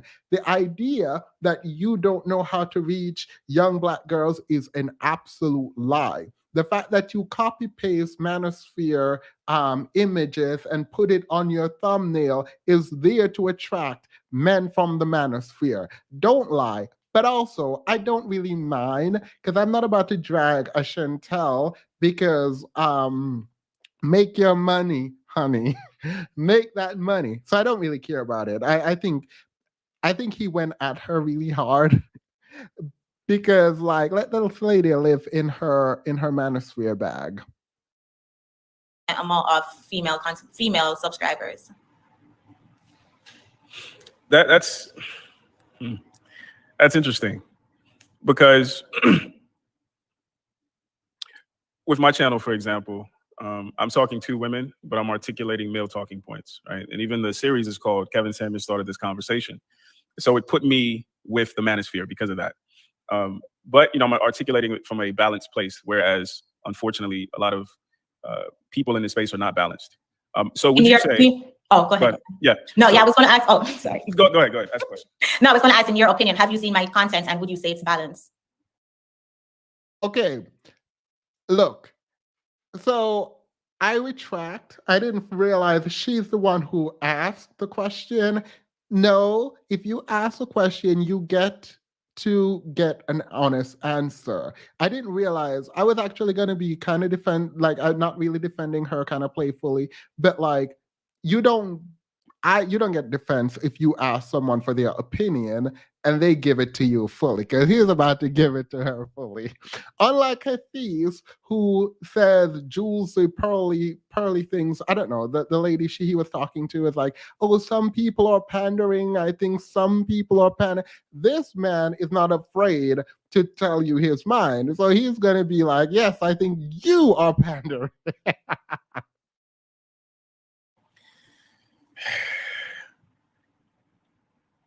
What I would say about your content,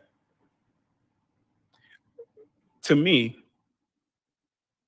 I received it as regurgitating male talking points as opposed to translating it in a way that your 25-year-old target would be able to receive, right? So, and that's where, you know, my antennas, because one of the things that the manosphere at one point was wary of was women coming into the space.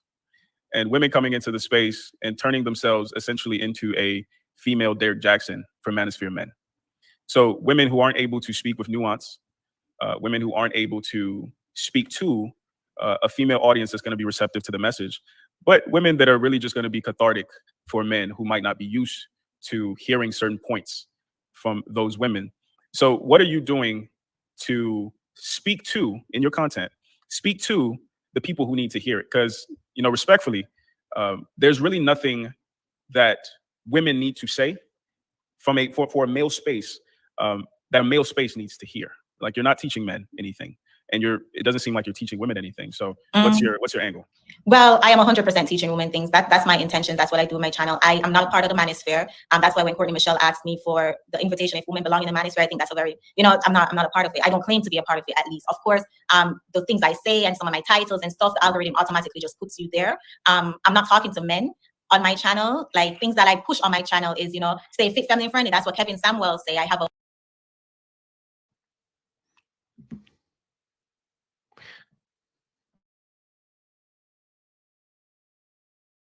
So I say I'm not a part of BWE, but I would be a liar if I said I didn't want to specifically talk to Black women who are in BWE. I would be a liar. I would be a liar. I would absolutely be lying if I told you that. The only reason I would say overtly that I'm not in BWE is because I don't. When Uppity made that video and say no man should feel comfortable in BWE, I felt that. I absolutely felt that. I was like, she's actually right.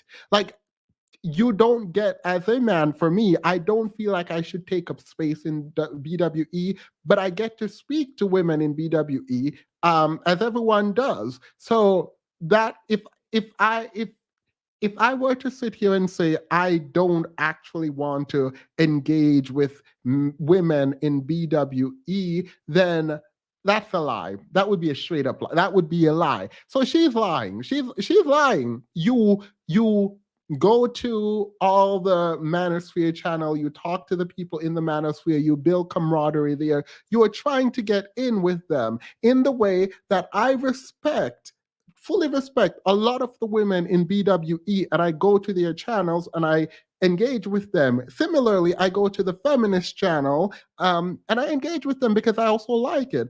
I don't think my content would be categorized in the feminist category, but I also try to reach out to feminist groups so I can talk to them because I actually like the perspective too. So if you threw me in BW or feminism, I wouldn't care, right?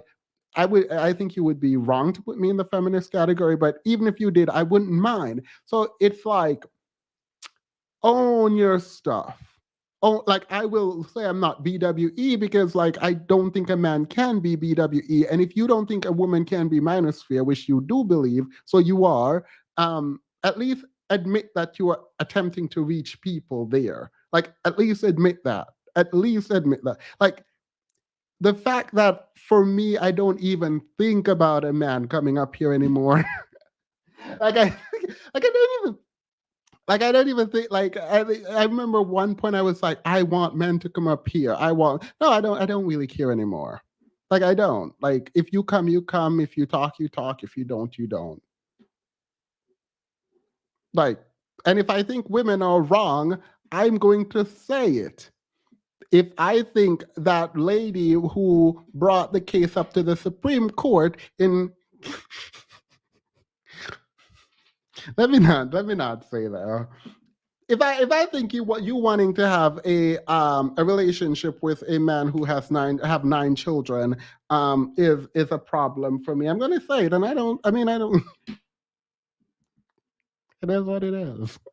So, like, my views aren't tied to my audience. We come up here and we argue. Absolutely, we do.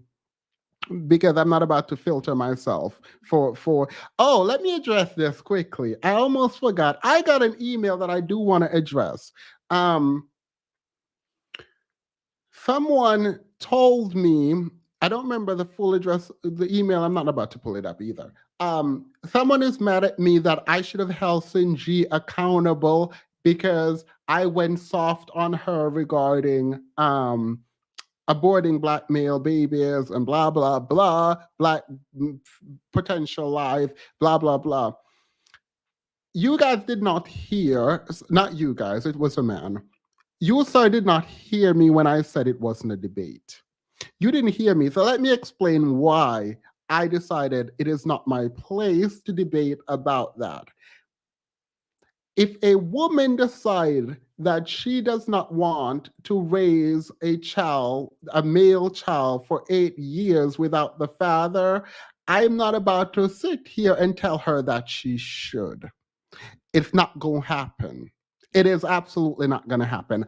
I am not going to tell someone who I can't have children, I'm not going to tell them that you person who can have children, you woman, you should carry the child that the man is disappearing on you. And then you are going to take care of that child for 8 years. I'm not going to do it. Not for a male child, not for a female child. I'm not going to do it. I'm not going to argue. Now, if you're asking me, do I agree with it? Absolutely no, I don't agree with it. But I'm not going to sit here and tell someone that they need to carry my sex and raise it by themselves because no, I'm going to tell you, you need to show up and be there for your children. That's what I'm going to do. I'm not going to tell, absolutely not. So for you who were mad, that is why that debate went, the discussion, because it wasn't a debate, went the way that it went. I don't have the authority, nor do I want that authority to tell someone that they need to take out 18 plus years out of their life to raise a child by themselves. No, they make the decision not only about what child they want to raise, but if they even want to raise a child by themselves. Because if you were there, you would probably be a part of the decision-making process. I'm not about to do that, no. Do I think it's right? I personally, my own moral compass says no, but I can't put that on someone else because I'm not the one carrying the child and having to raise a child. Like, I'm not doing it. I don't have to do it. So no, absolutely not. That email annoyed me too.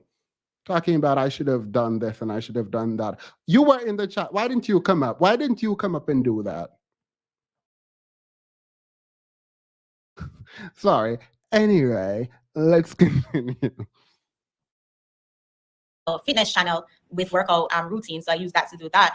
In terms of sharing my experience with going to school and getting a student loan debt for a degree that I don't want to use when I'm married and have kids, like that's not wise. So encourage young girls to have foresight. That's like one of my biggest things, because that's one of my biggest regrets, right? Why are you doing what you're doing, and in 10 years from now, are you going to want to do that? Of course, I talk about baby mama isms, protect your womb. I push that. Like, if it's nothing you don't know on my channel, you know that. Like, protect your womb, have a low body count as possible, and then the most important thing is to prepare yourself to be a wife. Like, if you know you want to be a wife, why go to school? Why focus on your career? You know, take wife classes, make sure you get a mentor, take coaches, and then also watch male content so you can understand men's perspective.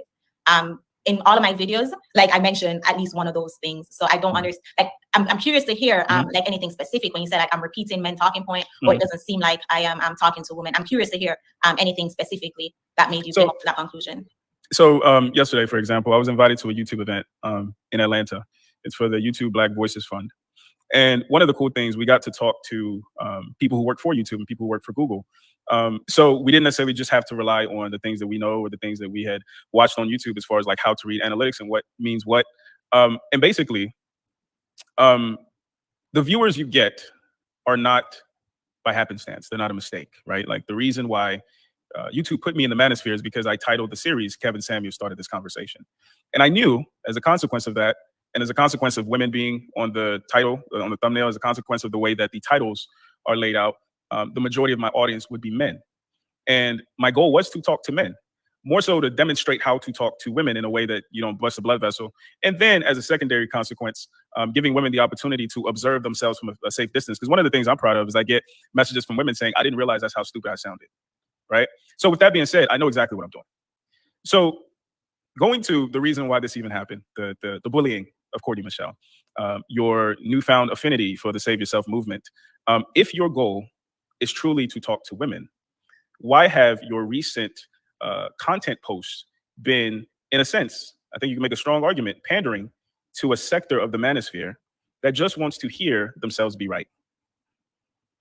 I would disagree that they just want to hear themselves be right. And I hear a lot of people accuse me of pandering a lot. And I'm really curious what pandering, what would you define as pandering? But before you answer that, let me answer your question. I advocate for men, Black men, because for so long society did not advocate for them, right? For so long dating has been so one-sided. It's like a man is supposed to go above and beyond. He's supposed to approach you and then take you out and then buy you flowers and do this and do that. And then if you're talking about a Black man who has to work twice as hard to get half the praise in society, and then he comes home to a combative, all my life I gotta fight Black women because that's how we were raised to be, myself included. You know, so I advocate for Black men for that reason, to highlight just how selfish we can be sometimes. I was selfish too in my previous relationships. But I don't think you answered my question in terms of like specifically what would make you jump to the conclusion that I'm only repeating male talking points.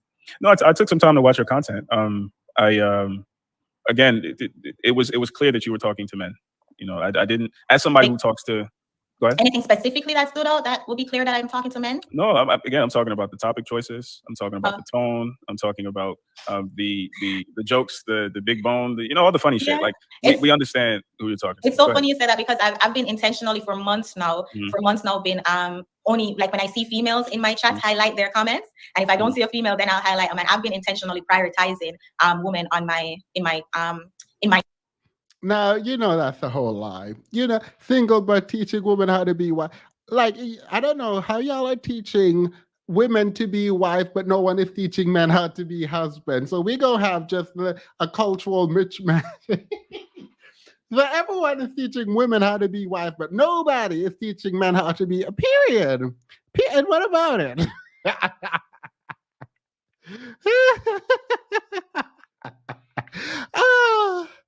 Whew. My chat, like I haven't made a male a moderator for a long time now because of that reason, because I find that that's a very common pushback, but then I find that that's never a logical pushback because it's always subjective.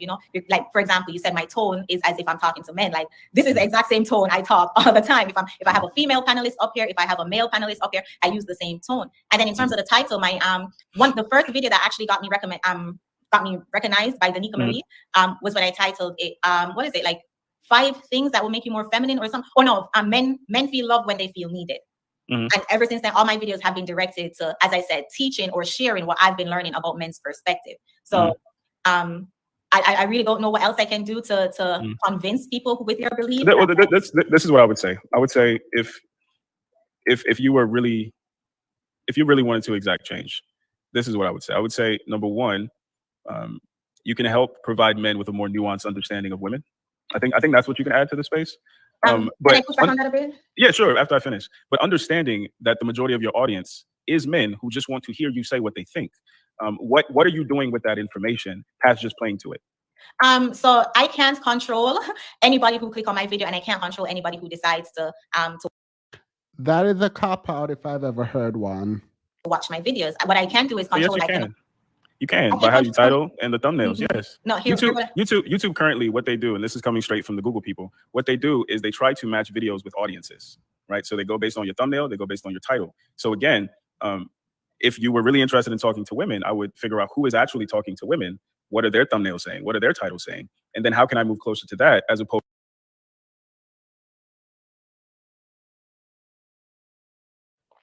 I've never really done this because I just don't like when people lie. I hate when people lie. When you make your videos lying clout, Black woman, trashy image, Black women are mean, the verbal abuse of Black men, expose verbal abuse of Black men, the bitter Black woman, what about the men, toxic Black woman exposed, it's a woman's world, my kid is addictive, serial dating culture open. Now, click open any Manosphere channel and you will see that all of these titles and thumbnails are essentially the exact same for the Manosphere. Right, like it's I'm not saying it's wrong. I'm not saying what she's doing is wrong, but I don't like when people lie. Just own your stuff. Just own it. Because you're lying and he's calling you out. And I think it's fascinating because I don't want men to stop listening to her. I don't want the women in the Manosphere like, obviously, I don't think they can actually come out and say they're just pandering, so maybe I can. But don't just vehemently just be a liar. Just figure out a way to make your thing authentic then, because this is a lie. This is just literally a straight up lie.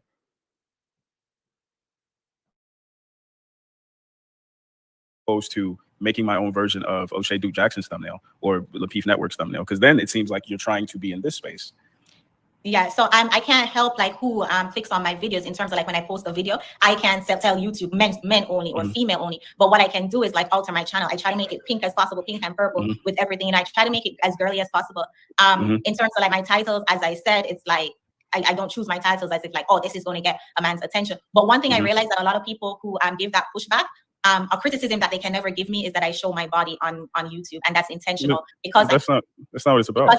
Because I know that there are a lot of men watching me, so that's something I do to not attract more men. I try to be as covered up as possible and as professional as possible. You know, I don't flirt, I don't giggle, I don't do those things to keep the. Should I show this? No, I'm not going to show this. It's fine.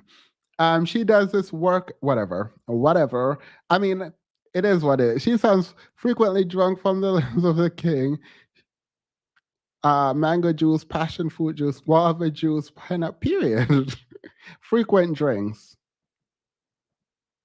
Conversation that even though yes, men are clicking because men are raising daughters too. I had a call the other day. He said, he watches my content so he can, pass it on to his daughter. Men are raising daughters too. So I don't want it to be like, oh, it's women only. As I said, I try my best to moving forward. I decided this back in December. Moving forward, only female mods. Only female mods will be on my channel. I try to make it pretty and pink. Like I try to, I do what I. No, the reason I'm not gonna do it is because I don't think it's fair. I'm actually looking at it right now. It's on her channel. She said she doesn't show. No, I'm not gonna do it. This is not what this is. It's not what this is. I can do, but I mean, if men support my content, then they just support my content. So one of the things that one of the things that my flaw is that I like accuracy. And so it's not like I want to show receipt, but when I'm like thinking about how I'm going to attempt to explain something that someone says, I think I can go too far in trying to explain why people are right or wrong. And in doing that, I literally kind of almost forgot her humanity. And I don't want to do that. But I want you to know she's lying. She has a short on her thing, and she does. I don't know if it's. Let me look if it's a lot of them that she does, and it's like very clear what the intent is. And I don't like saying, "Oh my God, the intent of this or the intent of that." But it's very clear to me what she's doing. And I'm not saying there's anything wrong. Actually, let me come out and say it. I don't think there's anything wrong with it. I think that what she's doing in terms, if she's actually trying to make money off of it, if she's trying to tell these men what they want to hear, do it. Do it. I look, I'm not going to put any additional responsibility on her regarding this. But it is what it is. Oh, wait. Did she take this down? Oh, I have it up because I've downloaded it. A period. A period. A period. Comes up sometimes when I'm talking to women. They talk about this idea of a pick-me, right? And initially, I used to be very, I used to really push back at that concept because, we're supposed to be pick-me's. We're supposed to be. It's not an image, it's a video, and it's a workout video, but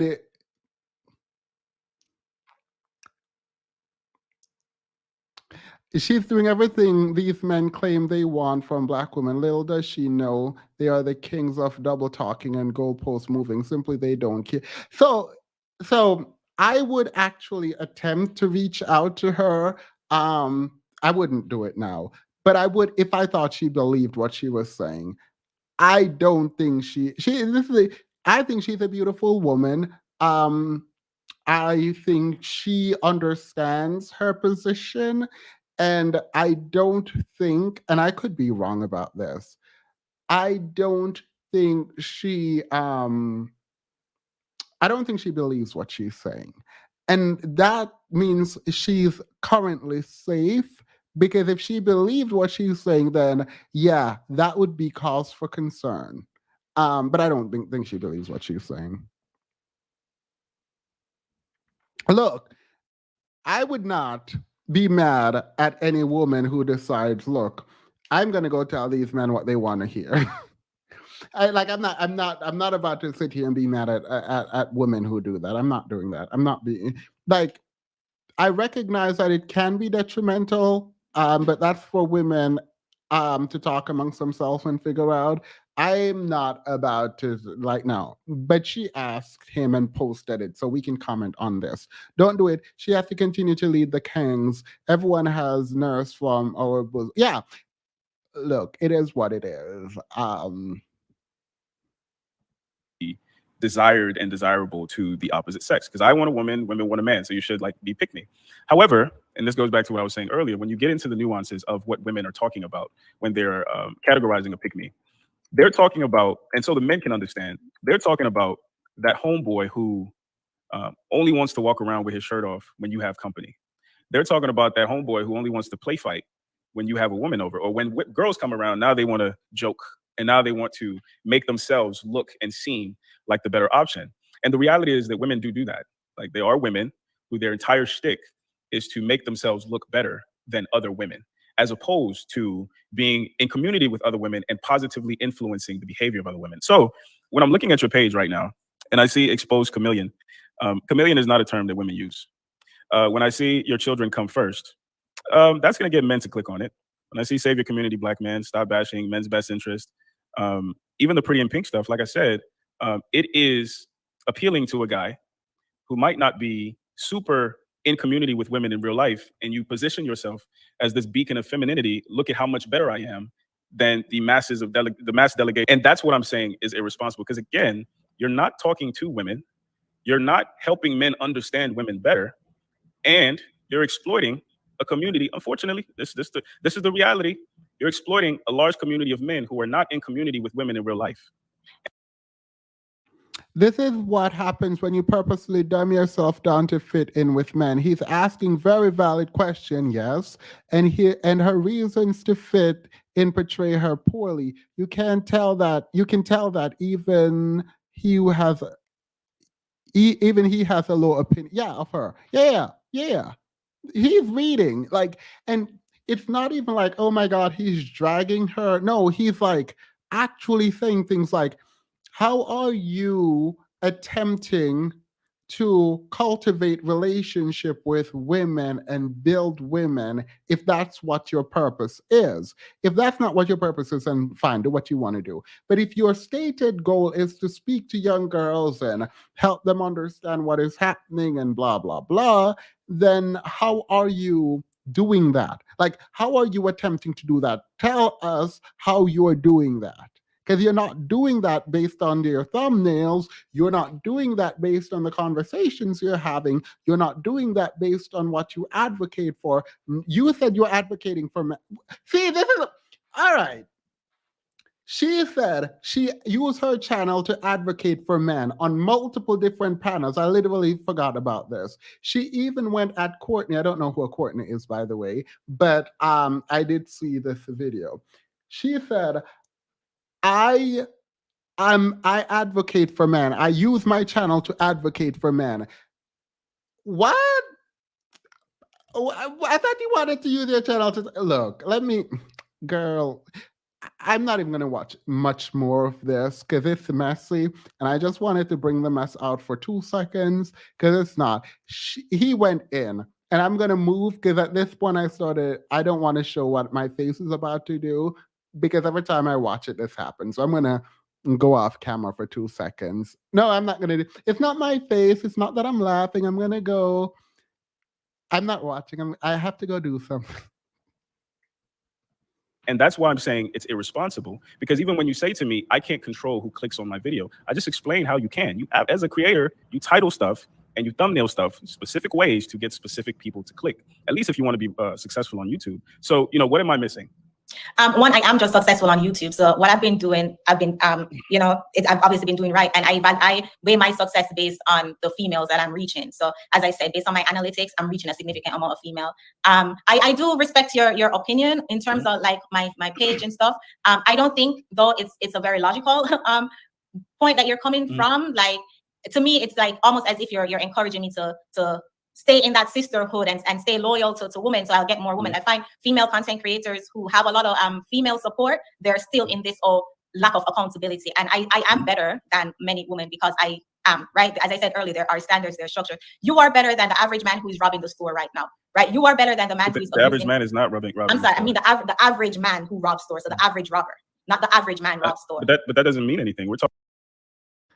He's gonna call this out, but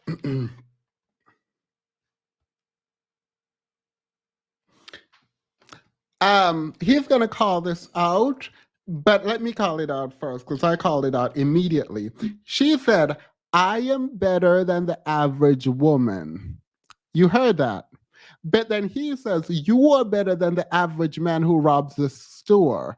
Of course, if he doesn't rob the store, then maybe he's better than that man who robs the store. But that's not what's at question now. What is at question, Chantel, is why do you believe you're better than the quote-unquote average woman? You're not trying to build community with women. You're not trying to help women. You think yourself better than the average woman. Now, why? Definitely just had some spill out. This is not that great, actually. Mango juice. I actually don't think you can fundamentally believe you can help people you think you're better than. Just FYI. That's a personal thing I've thought about my entire life. Talking about, because you made the statement that you're better than the average woman, and then you said I'm better than the average robber. Sure, I'm better than the average robber, but I'm not better than the average man. Those are two different statements. You are better than a man who's currently abusing his kids right now, or who is neglecting his kids, or you are better than that. I am better. That's not the average. It's not the average man. I'm sorry. I didn't mean to say average man. You are better than the man who is abusing his kids right now. I am better than the woman who's having kids also wedlock, who's destroying the household and who's negatively affecting the community. Now, a woman like that is going to look at me and think that I'm acting as if I'm better than her because I don't have kids also wedlock. I take accountability. I want to learn men's perspectives, to understand their perspective, so I can work with a man and encourage more young girls to work with a man, so we can partner up, see families, and start better communities. Rebuild better communities. If a woman does not fall in that category, it is going to be perceived that I'm better than her. Yes, I am better than her. It just is what it is. So that whole pick me term, No, I have never called someone a pick-me. You, Chantel, I believe, is a pick-me. I'm sorry. That is how I would define a pick-me. The point at which you're saying you're better than other women, you're a pick-me. You are telling the world to choose you because you are better than other women. Unfortunately for you, it doesn't matter how good of a woman you are. That does not change the kind of man and how men generally treat you.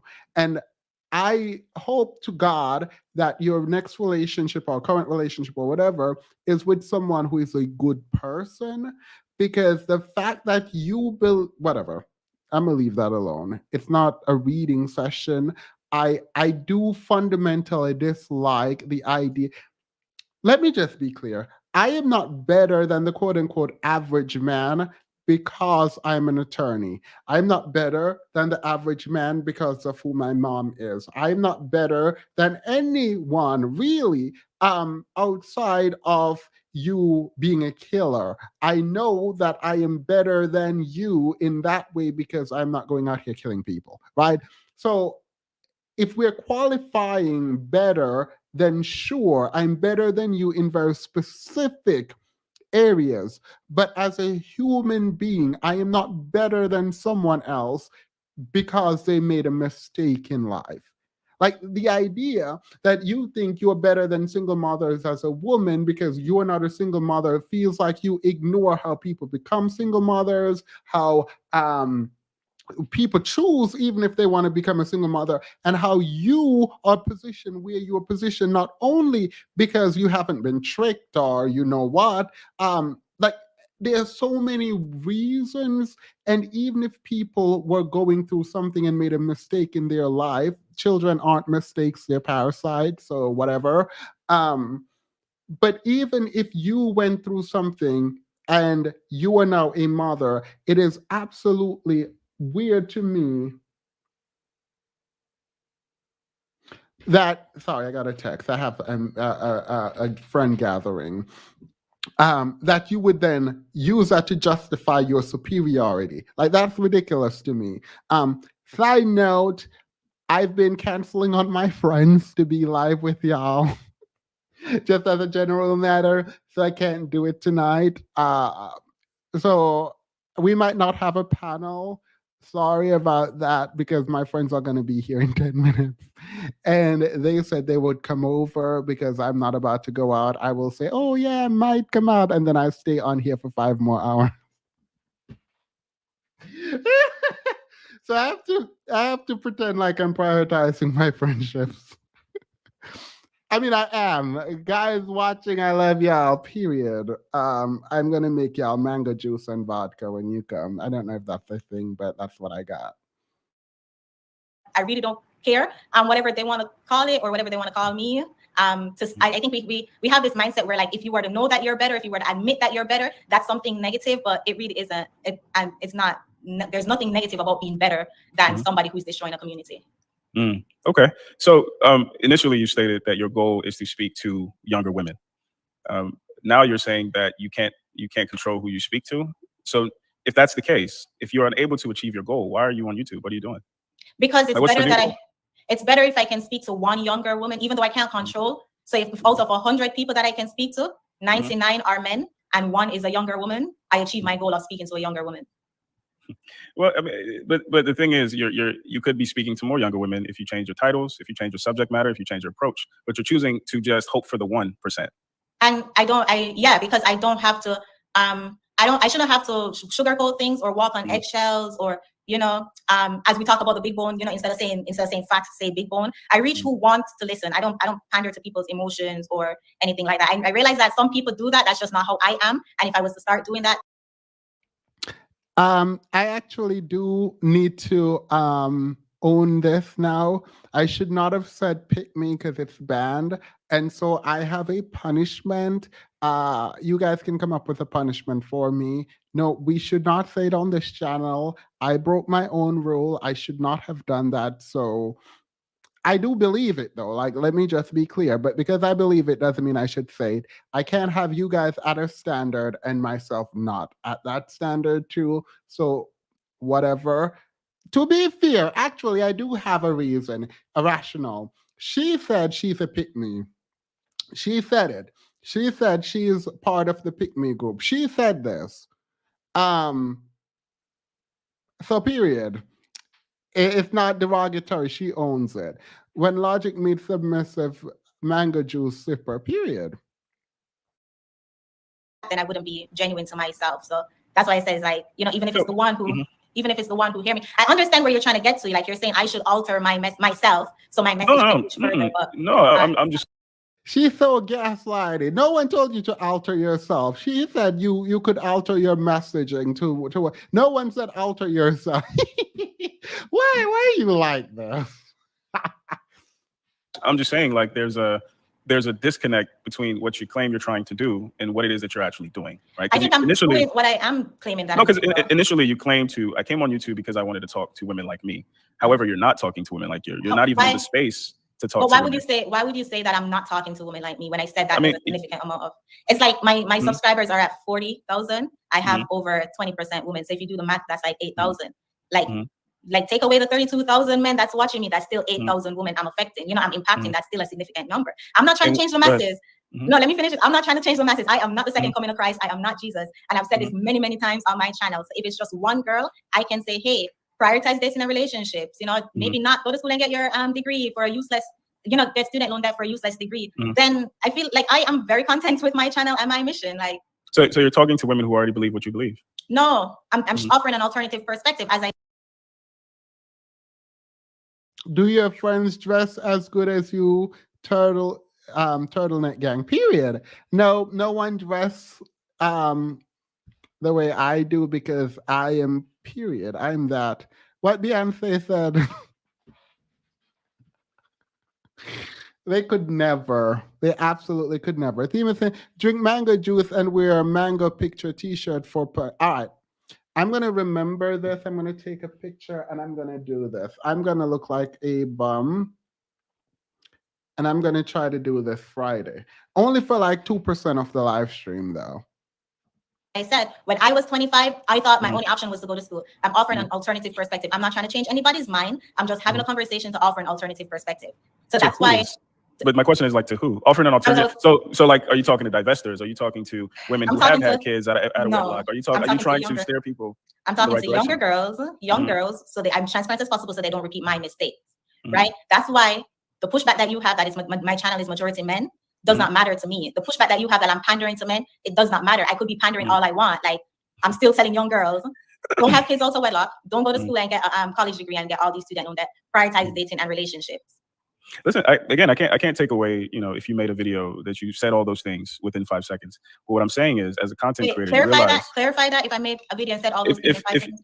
if you made a video and you said all those things in 5 seconds, you could accurately report to me that I'm telling women these things. But when I spend 5 minutes on your page, it's a manosphere pandering page. It's clear.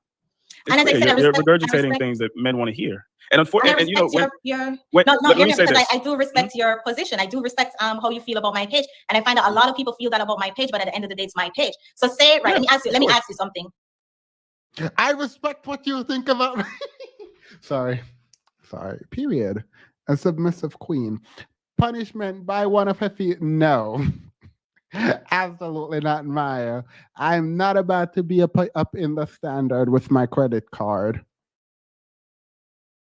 Say I'm Sure. sitting here pandering to men, right? Say the more I talk about what men want to hear, the more support I get, the more financial support I get. What does that have to do with what my message is? Do you agree with my message? Let me be specific. The message I'm asking you: the do not have kids out of wedlock. Prioritize dating and relationship. Do not go to school and get a degree do not get student loan debt for a degree that is useless. Those 3 things specifically. Let's just focus on those 3 things. If I'm saying those things, but I'm also pandering to men and telling men what they want to hear, does it negate those 3 things? Absolutely. It does. She said them not ready for this yet. Them not ready for this yet. Period. Prioritize dating and relationship. That is the stupidest I've ever heard of. It does. So a young girl listening to me say, don't get married, don't get pregnant out of wedlock. Me saying that negates me pandering to men negates that fact. Yes, because you pandering to men makes your audience full of men, so you're not talking to any women. But and even the 20 that I but even the 20% of women, and again, like you're not talking to somebody. Number one, I was having these conversations before you too. Number two, I understand the algorithm. I understand how this shit works. So you're not talking to somebody who's ignorant about it. What I'm saying to you is, you're saying you're wanting to do this thing, but you're spending the majority of your time and effort doing this thing, which tells me that even the number of women that you say you're talking to, they're not women that you're affecting because they already thought these things, right? Anybody can say don't have a kid out of wedlock. Anybody can say anything that's good, but who are you? And who are you speaking to? And are they even receptive to the message that you're speaking? So again, that's what differentiates somebody who simply wants to position themselves as an authority versus somebody who can speak to people. But wait. I'm gonna break it down because I really wanna believe that you're coming from a genuine place, right? I am. I'm being as transparent as possible with all the mistakes I made when I was younger. Luckily, I did not have kids out of wedlock, so that's the only thing I talk about that I did not personally go through. So you're telling me that even though I'm being as transparent as possible, so hopefully if it's only one girl, shout out to you, Chelsea. I see you. Give me an example. Give me an example. Because when I was looking at your page, I didn't see transparency. I just saw, look at what these women are doing. Example of what? What are you asking for an example? No, an example of you being transparent and you reaching the audience that you want to reach. I just said that I got my master's degree and it's a useless degree and I'm paying student loans for it. So I want to go back to my question. So you're telling me that in me being as transparent as possible, let's use a master's degree example and say, hey, young girls, I remember Kevin Samuels had a call and she had $200,000 in student loan debt and he asked her, do you want to work to pay significant bills after pregnancy? Has she shared what degree she considered useless? Absolutely not. She did not. But I want to know what her degree. I mean, I don't remember.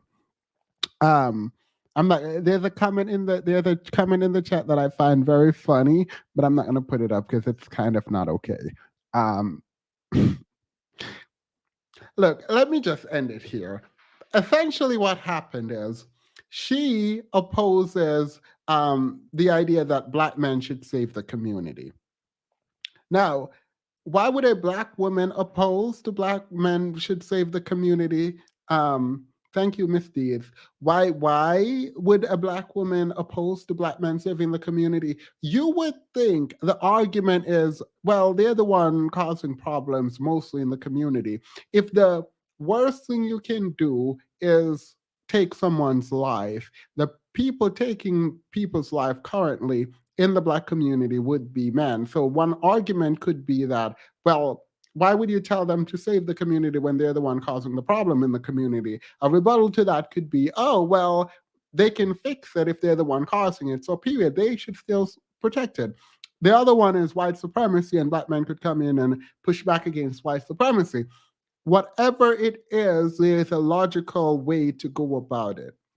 What's strange to me is when I hear someone saying Black men shouldn't save the community because Black women are wearing nails and too quote unquote ratchet, which is her argument. I didn't play the front part of this, but that's her argument that Black men shouldn't save the community. If you really care about Black men, you would have Black men save themselves because Black women are too she thinks overweight. She thinks that they are too argumentative. Not going to really talk about argumentative right now. She thinks that they are not submissive, inspirational. Everything Kevin Samuel said Black women are, she believes, and that's why the community is the way it is, single mother, blah, blah, blah. So Black men shouldn't be burdened with fixing the community. That is her argument. How does that make sense? He's telling her content has too many commas, period. Too many commas, not enough period. It's the expression for me. Read her with your face. No. The same man that complained about women brings nothing to the table but sex and children, but she's advocating for young women to bring just that. My head hurts. Look, she's advocating for you guys to not get useless degrees, not be overweight, not be argumentative, be submissive, blah, blah, blah. At some point, they were talking about whether or not Black men created a space for women to be that, all the things that they want. And the answer is, look, the answer can't be yes. The answer cannot be that Black men created a society in which Black women get to quote unquote rest in their femininity, whatever that means. If you fundamentally believe we're in a system of white supremacy where all of the Black people are being oppressed, we have not created anything for that. So you don't get to demand that, right? So when you say they should go save themselves, that doesn't make sense. Say, how are you going to say, girl, I'm tired. I'm actually tired. I'm actually kind of tired. Like the same man. Oh, sorry, I read that. Look, let me say this. The reason I cannot fully engage with what I want to say and why I should probably end this video right now is simply this. I don't oppose women in the manosphere. I don't. I am not in the manosphere. I can't tell these women what to do. I like a good irony, right? I like a good irony. So, like, for me, there's a part of me that jumps with joy when I hear these men talk about, oh, women aren't logical, men are rational, men are smart, women should be at home, blah, blah, blah, while they're getting finesse using that very same talking point by the women they're talking about. Like, I promise you, there is no part of me that wants her channel to fail. I actually, and this is why I don't talk about the women in the manosphere, and I don't talk about their logic generally. I don't because I'm like, I kind of want them to succeed, because even if it doesn't do anything in the world. It does something for me. I like a good irony. I do.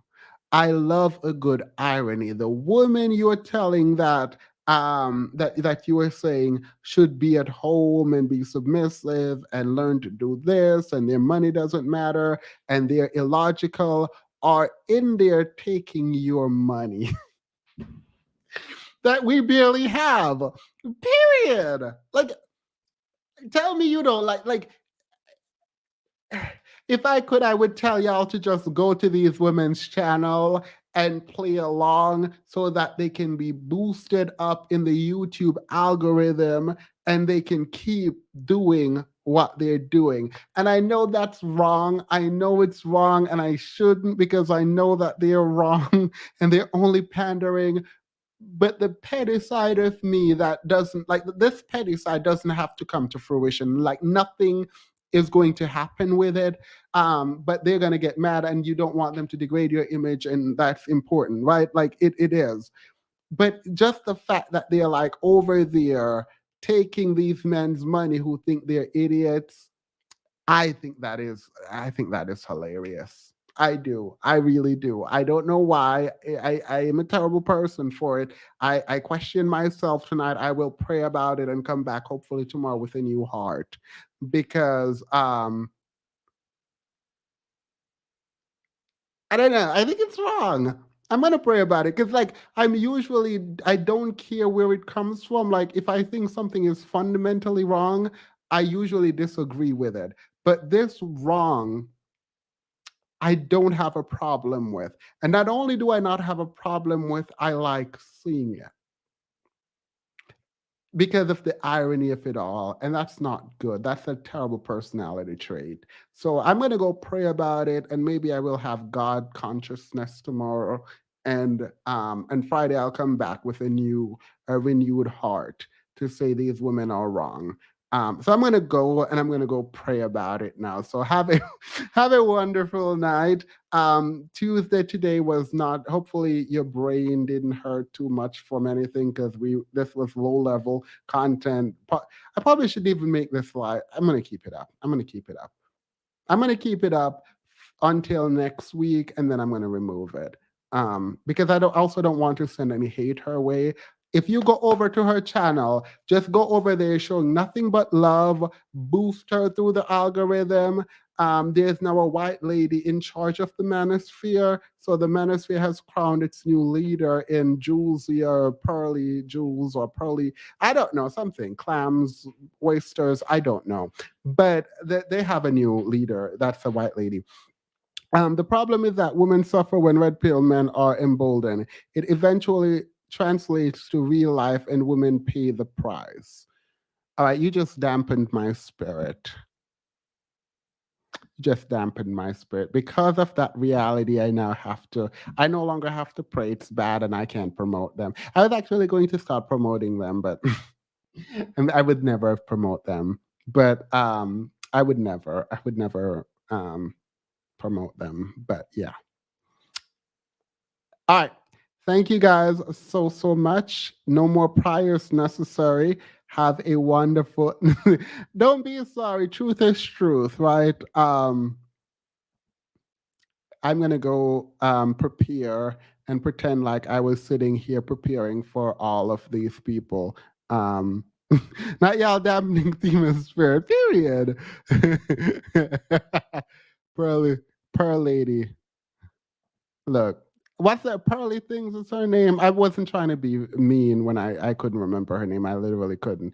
And my brain does like things that are alike kind of connections.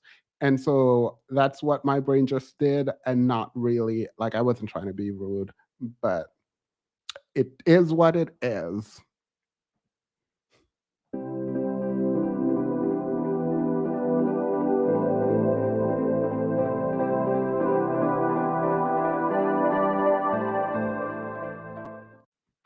Her name is just Pearly Things. That's a strange name. That's why I can't remember it. That's a strange name. I mean, Demons and Thoughts is definitely a strange name too. Gee, let the island girl grind and period, right? Like let that island girl, let the island girl finesse. Let the island girl finesse. Anyway, I don't see a problem with Chantel. Well, no, I do. Jay, why? Why did you make me see a problem? I like when I no, I won't. I just won't talk about them because I like kind of like talking about them as if they're not doing anything bad and they're doing something good and promoting them. But I can't do that now with the recognition that this can be actually harmful in real life. Jay. Anyway, go pray and have a shot of rum. Thank you guys so much. I'm going to go and prepare to have my friends. Should I cook? No, I'm not gonna cook. I'm gonna order food. They don't deserve my cooking. Have a wonderful night, guys. Please don't apologize. I think it's important that we are being honest in these things, and because my petty brain was just like very much on the petty, and that's not right. So we don't get to be petty. We have to be socially conscious. Even in fun, we have to be responsible. I don't want to be responsible right now. I just want to be petty, but we have to be. And thank you guys for holding me to that standard, even when I don't want to be at that standard. So have a wonderful night, guys. Bye. I actually had a lot of fun tonight. This is probably going to come back and bite me, this live stream. So we'll see what comes of it. Bye.